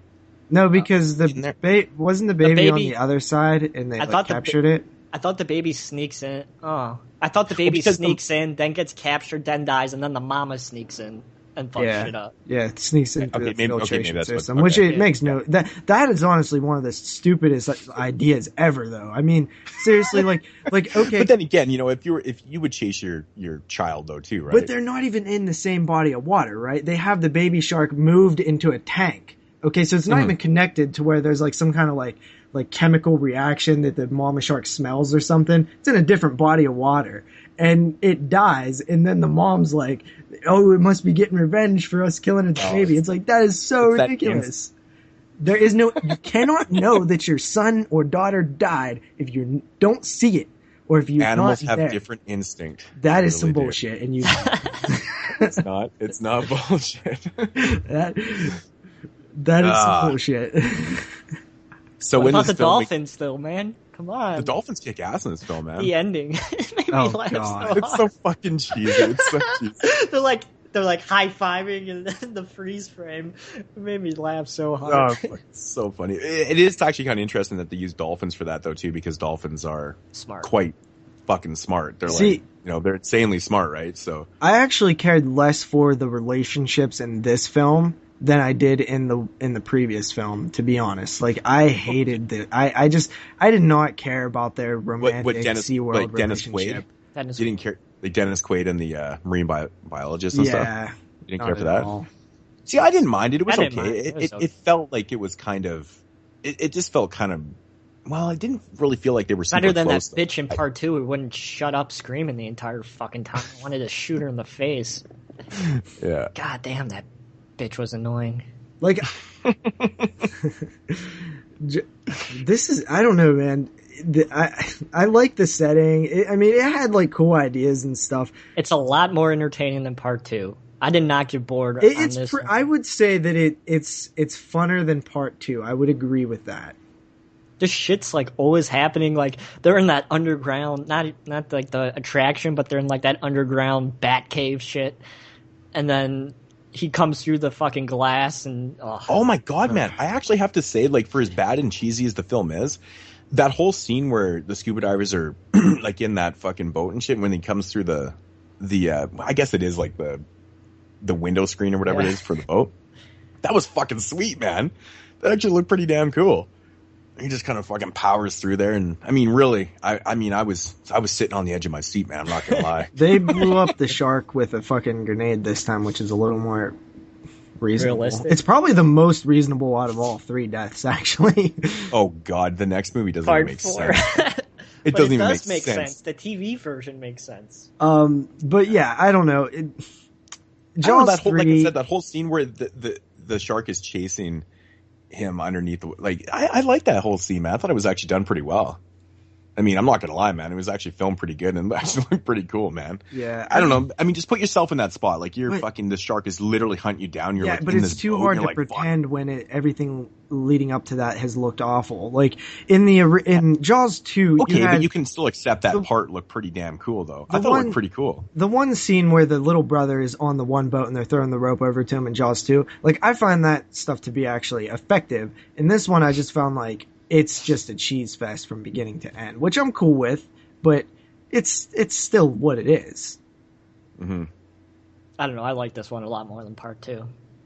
Yeah, me too, man. Yeah. I don't know, man. It's just like from the start to finish, man. It's just like, you're watching a really bad, cheesy film, but at the same time, it's not like there's a lot of downtime and there's no parts. Downtime. There's downtime, motherfucker. The only downtime is the fucking when they're watching the dolphins during the show. What about when they're like nighttime, like hopping over fucking flat? What were those things anyway? They're like crawling on the ground and shit. Like, oh, Lay Thompson, there's just like who was a there's babe some major over the top acting in this too. Like the part where Dennis Quaid comes running out, like in front of everybody in the stands and stuff. He's like, "Get out of the water, it's a shark! Get out of the water!" What about like? Oh, he would never react like that and freak out like 1,000 people, right? It's like, oh my god. What about that game that they play when they go to the bar and they're like pushing on each other's hands? I was like, that looks so stupid. I've never seen somebody play that once in my life.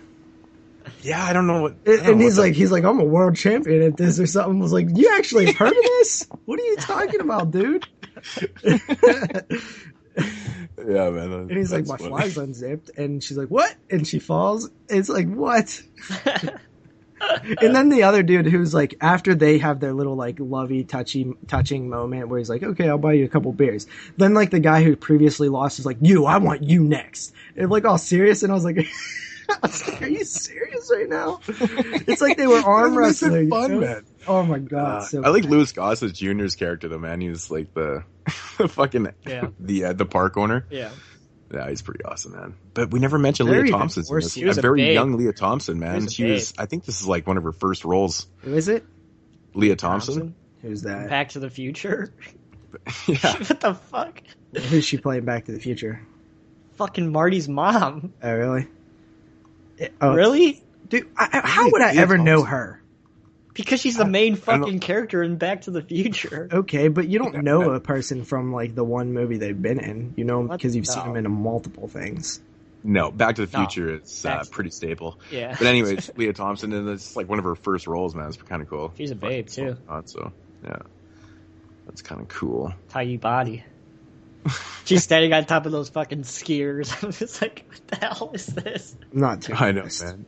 That skiing shit was like kind of cool, but at the same time, I think they was like spent way too much time showing those shots. They were like so impressed that they were able to do that. They just showed so many shots of the skiers, and I'm just like, I don't care about these skiers. Jaws 2 was Jaws sponsored by Holiday Inn. This is Jaws 3 sponsored by SeaWorld. It's pretty crazy that they were able to get SeaWorld on board for that, huh?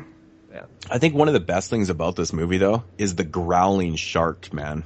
Like, the fucking shark, like, growls and makes noises. Not as bad as part 4. Yeah. They started in part 3 here, but holy fuck, man. The first time the shark actually growls or roars, I fucking almost fell off my seat. Why do they do that? Fell off my seat in 3D.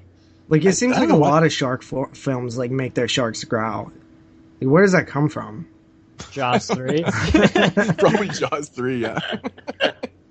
But this is so good. One of the things I hate about the shark in this one is it's just so lifeless and slow, like boom, boom. Like it's just so like it has no like like flexibility. Except for the one scene where the shark is chasing, Buddy down. Like that whole scene it almost seems like it's out of place in the film because it's actually like well done. It's weird. It looks like you can just run away from it because it's just like so slow sometimes. So yeah. I don't know. I don't really know what else to say, man. The end of this movie's, I mean, like you said, yeah, it's so ridiculous, fucking man. Like, stupid. The whole part with the dolphins. Oh my god, it's so fun. I just like watching because it's like, I don't know. It's mindless. Way more fun than part 2. I don't know what to say. Part 2 is definitely a better made film. Yep. But this one right here is just kind of, yeah. So ratings? I don't know. I don't really know what else to say about it, man, because it's Jaws 3D. The effects every fucking time, man. Oh my god, I would start laughing so hard. Who hasn't gone first? Me. Well, wait, no, I went first last time. Jeremy hasn't gone first. Hasn't. Jaws 3D. Just go in with it and not, be stupid. It's stupid. Yeah, you have to be stupid if you go into it. It's a complete. Not be stupid. Shut up, JP. It's a completely redonky-donk movie, and it makes no sense, but it's fun. There's shit going on all the time, pretty much. It's not boring like Jaws 2. 5.5 out of 10. This is not fucking boring. Okay, JP, you gotta go. Okay, I wrote down a 5 out of 10. I'm sticking with it. I think it's definitely it's probably a below average film, but I'm going to give it a 5 out of 10 because it is slightly entertaining, cheesy, fun stuff. You can laugh at it. It's so bad it's good territory, but to me it's still, not a good, it's not a well-made movie at all. Okay. Well, I kind of figured I would be coming in the highest on this one, but I give it a 6 out of 10. It's just, I was smiling and laughing through the whole fucking thing, knowing it's bad and shitty and ridiculous, but there's elements to it that just, I want more. I'd take this one over part 2 any fucking day of the week, man. I just could not sit there and I would probably take this one over part 2 as well, simply because part 2 is like 2 hours. I'd rather watch this one in 90 minutes and laugh at it a little bit. Part 2 is one and done, dude. You can't watch part 2 again. There's no reason to ever watch it again. Oh, except for when you're doing a Jaws marathon. Yeah, except for when you're doing a Jaws marathon. In which all of them you can never watch again besides the first one. I could watch part 3 again. Part 3 is actually pretty fun, yeah. Yeah, part 3 is probably the only one out of, besides the original, that I would ever watch again. Mm-hmm. Okay, so moving along to 1987, which is 4 years after Jaws 3, Jaws. Funny, dude. Instinctively, man has always been drawn to the sea. Its beauty, its mystery, its secrets. But there is also a vague uncertainty, a sense of intrusion into an alien world, where man is unwelcome and completely at the mercy of the most terrifying predator on earth. Man's deepest fear has risen again. Jaws, the revenge. This time, it's personal. I totally when I popped in Jaws 3, I was like, this is the one from the 90s, right? And then I'm like, 83, holy shit. And then I popped in Jaws 4 and I was like, this is the one from the 90s, right? There was none from the 90s. I thought one of them was from the 90s. It's so weird. No. Part 4 feels like it's from the 90s. Fucking sucks, man. It's so bad. It's hit the plot. Yeah. Okay. Jaws the Revenge. Chief Brody's widow believes that her family is deliberately being targeted by another shark in search of revenge. God, the paranoid aspect of this film is so fucking funny. When he fucking gets his armpit off on that boat, I was fucking just pissing my pants laughing because it's so ridiculous, over the top. So in this one, you got Lorraine. I think that's her name. Lorraine Gary actually reprises a role, so she appears in 3 of the 4 films, which is interesting. As Ellen Brody. Of course, she learned. It's the last role in Hollywood. She hasn't been in a movie since. Really? Yep. Fuck. Well, I would probably quit acting after this movie too. Yeah. That is crazy. Yeah. But so of course she's the wife of Chief Brody, who is now deceased, who has died of a heart attack, and according to her, he died from fear. Oh my god, what a retarded bitch. Who fucking wrote this script, man? It's so poorly done. You're man. telling me so that bad. this guy who went face to face with a shark, giant ass 25-foot shark twice, you're gonna write his character he died from fear? The badass Brody died from fear? You're gonna cut his balls after the off. fact. He kills 2 fucking huge sharks and he dies years later of fear. That's like shitting on his grave. Of course, this one has Mario Van Peebles in it, which is so funny. He's playing like a Caribbean guy. Dude. Oh, fucking so funny. But the biggest surprise ever is Michael Caine in this film as the pilot, Hoagie. What a crazy fucking movie for him to appear in, man. Like, really, you're Michael Caine. I want to know how he swims and not get wet. Like, watch the movie. You can like see he swims from the plane to the boat and he's not wet one bit. Not it makes no fucking I don't even think sense. I noticed that. I don't even think I noticed. I don't think I noticed that either. Go back and rewatch But then again, there's a few things in this movie. How the hell did that happen? Like Mario Van Peebles getting eaten and then showing up alive. after the shark gets blown up. Takes him out. The shark takes him out and fucking goes underneath the water for like a long time. And then explodes. Yeah. So wait, which version? I hear there's 2 versions of this film. Yeah, there's one where the shark explodes, and there's one where the shark gets like penetrated by the boat and dies that way. Okay, well, I watched the one where it explodes, and it's only, very much a ripoff of the first one. Only the TV version has the original ending. I guess that's what it is, the original ending. Okay. Yeah. Yeah. So this one right here is just, it plays off this whole paranoid, aspect of the wife and stuff, and of course her son Michael. Michael is the her son. Actually, the way this starts out here, her son Sean now is chief of Amity on the island, and he goes out to a call. He's got to go remove some wood that's all fucking bunched up late at night. This is taking place on Christmas. And of course, he gets attacked by a shark and dies. And now his mom. The funniest fucking way. Yeah, oh Jesus God, Christ. It's so funny. It's like it's edited so bad. It's like so many fast cuts and like. I know. It's just like you're not seeing like a full scope of like what you're actually seeing. It's all like close up things that you're like, what the hell is that? and then all of a sudden he doesn't have an arm. It's like it's fucking stupid. So, anyways, Sean dies. And now his mom is like super paranoid that the shark is actually hunting them purposely. And so Michael, he's training to be a marine biologist and stuff like that. And he's doing tests. Anyways, they make their way down to the Caribbean to go do some tests and stuff on, I think originally they're working on snails or something like that, or seashells or something. They're doing tests. Anyways, they go down in the Caribbean. Mom flies down there. That's where you get introduced to Michael Caine's character. And, of course, they start being viciously attacked by a shark, which now kind of confirms the fact that this shark is actually hunting them because it's made its way all the way from New England down to the Caribbean. Oh my God. But it's not as stupid as the shark in Jaws 3. Actually, the shark doesn't look too bad in this film. It doesn't look that bad.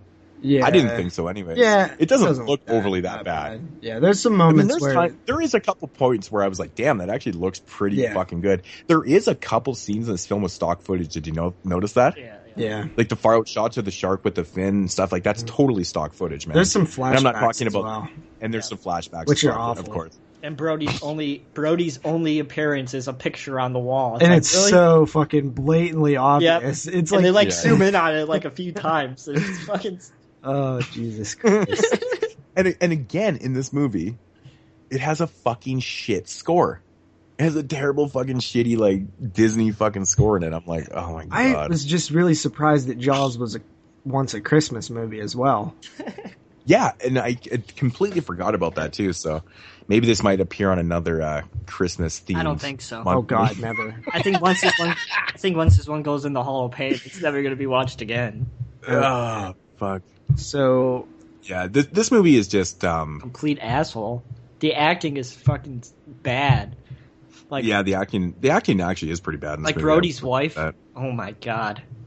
I just hate the whole paranoid storyline aspect. I don't know, man. It's kind of overdone, and it's just like it's not believable. I lost it at the funeral when she's like laughing, like smiling about like her past experiences and like her facial expressions. Oh, I was dying. Honestly, I was laughing so hard. The biggest problem, stupid. The biggest problem I had with this one was I just could not get into it for the life of me. Maybe it was because I had shit going on as well. Exactly. Real life, I was going to say, I was just having such a hard time watching this. Mm-hmm. Yeah, I watched it last night again when I got home from work. I got home about 12 and I was in a really good mood, so I popped it in and I was laughing throughout the whole fucking thing. I was like, this movie is so fucking bad. I love it. But yeah, I don't know, man. I was just in a really good mood when I watched it too, but I don't know, man. The storyline of this movie is just so shitty, though.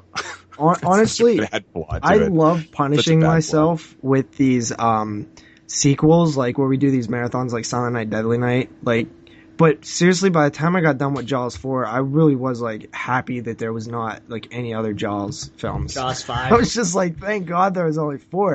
It took so long to watch them for some reason. It felt like, oh my God, it didn't Jaws seem like 4. a chore to me because I watched the first 3 in a row. Me too. So I kind of got those done with right away, and then I was like, well, I'll watch. So, yeah. I don't know. Again, in this movie, the shark roars. Yeah. But even worse this time. It's like so blatant. You're just like, oh my God. I watched the Nostalgia Critics review of this movie, and he found out that the roar is actually from a Tom and Jerry cartoon. Like an old Tom and Jerry. I'll send you the link. Like, it's the same roar that Jerry does in the Tom and Jerry cartoon. Like, they stole it directly from there. Now that you mention that, Jerry does that. That roar has been used in animation a lot, actually. I'm pretty sure Jerry has roared like that a couple times. Yeah, so it's it's the same thing. It's funny. Yeah. You know, there is a few scenes in this film. Like, some of the underwater scenes are actually shot not too bad. But, again, there was parts where I thought that, like, the shark was a little robotic at times. Like, you could actually, like, see it, though. I was like, oh, what the fuck, man? Michael Caine going, oh, shit, is probably the best part of the movie. Yeah. When he goes back in his plane, he's like, oh, shit. I just love when he fucking lands. He lands that little plane on the water, and it's just, like, there's no way those props would have not broken off and just fucking destroyed the wings and fucking, come on. That's bullshit. I just don't know how they get this bad. Like, it just seems like it was such like a hot property, and even the sequel was the highest grossing sequel until Rocky 2. The original sequel. Like, how did it fall? Like, this is direct-to-video shit, almost, you know? Like, this feels like worse than some direct-to-video films. Like, how does a mainstream theatrical film get to this level? Made no money. I think it made like... I don't know. This actually have a theatrical release? Yeah, it actually lost money. Yeah, I would say that. It had a budget of $23 million and made $20 million. Huh. Yeah, this movie just like... Oh, man, there's parts and you're just like, what the fuck? And then the whole end of this movie is like, all they did was rip off the first one. Yeah. You know, and somehow they managed to explode, whatever. For no reason. But somehow they managed to explode the shark, but how in the fuck did they actually do it? They ran into it. I know, but I understand they had those electrical devices in there and it was playing off the waves and stuff, but it should have never blown up the way it did, though. Like, it explodes like they packed this thing full of dynamite. I was fucking roaring last night. Like I said, it's a different myself ending. Watching this. I was like, oh my God, I forgot how fucking stupid it was. I'm just like, It's a different ending than the TV cut for some stupid reason. Like, the TV cut makes more sense. It definitely does. It definitely does. I don't know what happened. Did they want more explosions or what? Because didn't this come out before the TV cut when it came out in theaters? So it's like, what happened? Why did they put that on TV? Maybe because they couldn't have the explosion because it was too violent or what? But probably. Yeah. I mean, hence the impaling or whatever they did with it. Yeah, I don't know. This movie's just boring. I fucking find the storyline so tedious and boring. I don't really care. The characters, I'm just like, I don't really care. Besides Michael Caine. He's fucking awesome. Michael Caine's awesome and everything, though. He's a badass. He does laundry for a living. But I just, for the life of me, cannot fucking figure out why in the script that they wrote that, Mario Van Peebles lives after that. He gets blatantly fucking ate. No, not even that. He gets eaten and then the shark explodes. He would have fucking died when the fucking shark exploded. That's like Chainsaw 3. Yeah, dude, he takes him off the bow. Yeah. Right? And then takes him under the water and he's gone. And then he explodes and then Peebles is like... Don't you see him inside of the shark's mouth too? Isn't there like a point of view from him inside the shark's mouth? It's like if Quint would have just came swimming up at the end of Jaws, the original, and was like, hey guys, but he actually... farewell to the dude, think you finish ladies. Before the shark goes underneath the water with him in his mouth, Peebles actually stops screaming like he's dead. Yeah. So you get the impression like, oh fuck, he's gone, whatever. Such bullshit. And then they blow the shark up, and then he comes back, and I love Michael, and he's like, fuck, they're floating on that piece of wood or whatever, and he's like, whatever you do, don't do something stupid like die. How the fuck is he not dead 3 times already? I'm fucking losing on my couch. I was like, what the fuck? This is the stupidest fucking shit ever. But, it's laughable. Kind of funny. It's worse than fucking Warlock 3, that's for sure. Man, I wouldn't go that far. This movie actually is pretty shitty, man. Warlock 3 was shit, dude. And Warlock 3 is fucking terrible, man. And this is pretty bad, but it's watchable. Warlock 3 was subject so ourselves hard to this? watch. We subject ourselves to these fucking franchise shows, and we... Wait till we get to the Witchcraft franchise. Soon. We have literally shit on more sequels than we've liked. There's definitely more than we've hated so many of these films. Just wait, Moodz. We're gonna do 14 Witchcraft films. Well, I don't even 15, know how 16, in the and hell. 17 are coming out soon, so we can wait for those. Nice. We're totally doing that. There's just absolutely no way. A witchcraft month. Listen, I love doing these. These are my favorite shows just because I don't know. I like sequels. I don't know why. I think Witchcraft would be the funnest show in history of the show. It would be one of the hardest shows to do because we'd need DVDRs or rent them.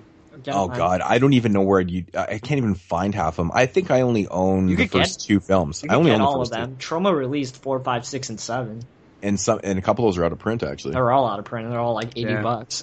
I know, it's fucking Yeah, stupid. we would have to rent them or do a... Well, okay, before we get into this type of talk, ratings on Jaws the Revenge. Yeah, good move. I will rate Jaws the Revenge a 3 out of 10. 3 out of 10. That's too high. I gave it a 2 out of 10. It's 2 out of 10. It's shit, dude. Damn. That's just one of the lowest ratings we've ever had. Okay, I give it I have it pretty fucking low too. It's pretty fucking shitty, but of course I've got a 3.5. So what do we have? 2.5, 3, and 3.5? Damn it. That's a Hall of Pain, man. It's a Hall of Pain, anything under 10. Jesus Christ. You gotta get that Hall of Pain going, man. I know. I gotta get it going, but... It's actually not that much work for you, JP, because there isn't that many films that made the Hall of Fame. No, it's not that. It's just I never got around to... Because I want to have a banner at the top with Bruce Payne on it, and I just never got to making that. Okay. Is there... So 3.5... The Revenge... Oh, it's so bad. so bad. So, man, these movies are interesting ratings. First one, all 9.5s, makes the Hall of Pain. Hall of Fame. And then we fucking totally... Well, we pretty much split on, Jaws 2. What did you give it again, JP? I gave it a 6 out of 10, which is probably better rating out of the 3. Just saying. No.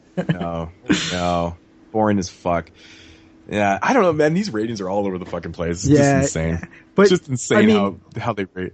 Honestly, these are fun, though, dude. It's fun to do these shows because, we know going in any franchise that has over 3 films, you're setting yourself up for some pain. We know going in, every time there's going to be some bad sequels that are going to be hard to get through. But it's just funny because we end up laughing at them, and they're fun to talk about. Mm-hmm. Just wait till Children of the Corn, Season 3. Yeah, so, with that said, that's a wrap-up on Jaws. But I think we can actually, just briefly talk about what we got coming up. We don't know if we're going to really do a show in August or not. We're still waiting on Moodz to figure out if he has to do this training stuff or what days he has to. Oh, I know I have to do it. I just have to find out which week I'm gone. Yeah. So, but we may have another show planned if we can get to it. If not, we'll see you guys in season 3, where we have a few different ideas we tossed around. One is that infamous Children of the Corn show that we want to get to. Episode 1. Come on. The Invasion of the Body Snatcher show is another one we talked about doing. Because we planned on doing it last season, and of course, the Fab 5 show. Those are shows that we all had planned last season that we probably want to get to in the early portions of the third season of this 22 Shots show, as well as our other single reviews here and there, maybe a remake versus original, some director spotlights, what we watched, witchcraft. No, I like the direct.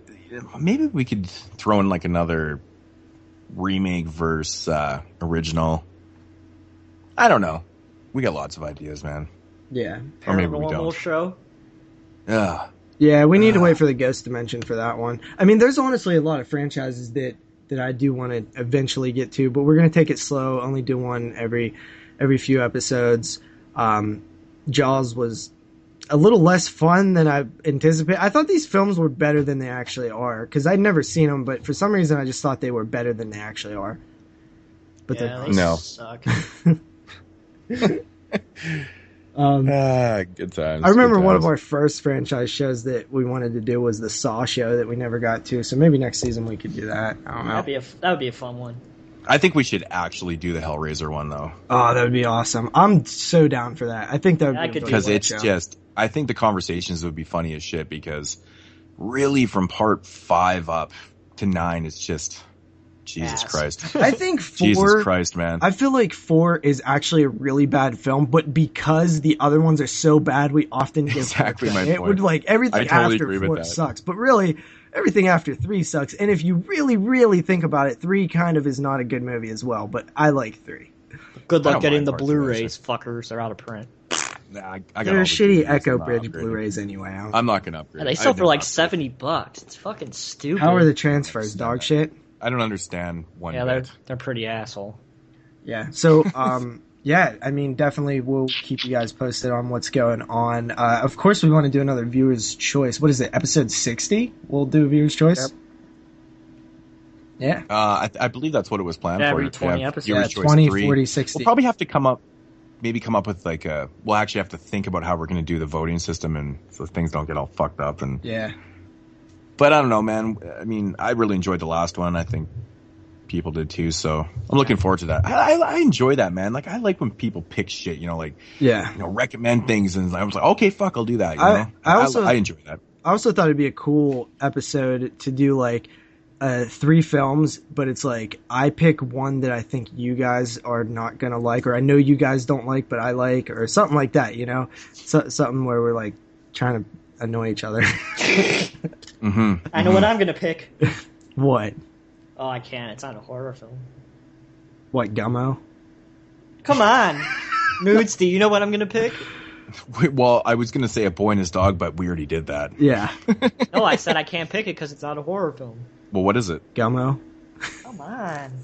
Spring Breakers. We're not watching Pee-wee's Playhouse. It's a terrible, terrible, terrible movie. God, no. That's Pee-wee's Big Adventure, asshole. Whatever. Movie, all the same shit. That is not I'd the rather same watch shit. Ernest Goes to Hell. Oh, I got those, too. We could do Ernest Scared Stupid. That's a horror movie. Okay. All right. We're getting out of hand. Well, yeah. So I guess that's going to conclude episode 52, your bonus episode. Not season 2, not season 3. So this is, like I said, the midsummer, extravaganza. Yeah. Jaws. Like I said, happy July 4th to everyone out there. And Jeremy, take it away. All right. Thank you, everybody, for listening to episode 52. No, 53. It's 52. 52? All right. 52. Jeremy never nails the intro anymore. Or the outro. Nope. Of the 22 Shots of Moodz and Horror Podcast. As always, if you want to follow Moodz, a.k.a. the man with the freshly shaven face, you could do so at youtube.com/Moodz616. Go over there and see Moodz' sexy shaven face. He looks like a baby. So as if you want to follow JP over on his channel, you can do so at youtube.com/doubleshotj. And he still hates Pee Wee Herman. And as always, you can follow me on my channel, youtube.com/NESRuler22. As always, if you have any questions, you can leave us a voicemail at 724-426-6665. And if you have any questions, you can email us at the email 22shotsofmoodsandhorror@gmail.com. It's 22shotsofmoodsandhorror@gmail.com. And as always, you can follow us on Twitter at 22 Shots Podcast. Yeah. And you could always join us on the Facebook page as well. And you could always go to our website, 22shotsofmoodsandhorror.com. It's 22shotsofmoodsandhorror.com. You can read my reviews, JP's reviews, Muse. Well, I almost called you Muse, Jason Muse. Moods' reviews, and a whole other bunch of awesome shit coming over there on the website. So that should be it, everybody. I hope everybody has a good July 4th and you enjoyed the Jaws series. JP is an idiot. And we shall talk to you guys. I am an idiot. But actually, we now have, you can go to youtube.com/bodybags and it actually works now. I set up a URL for that today. So yeah, I saw that. That's good. Okay, youtube.com/bodybags. Fucking rights. Yeah.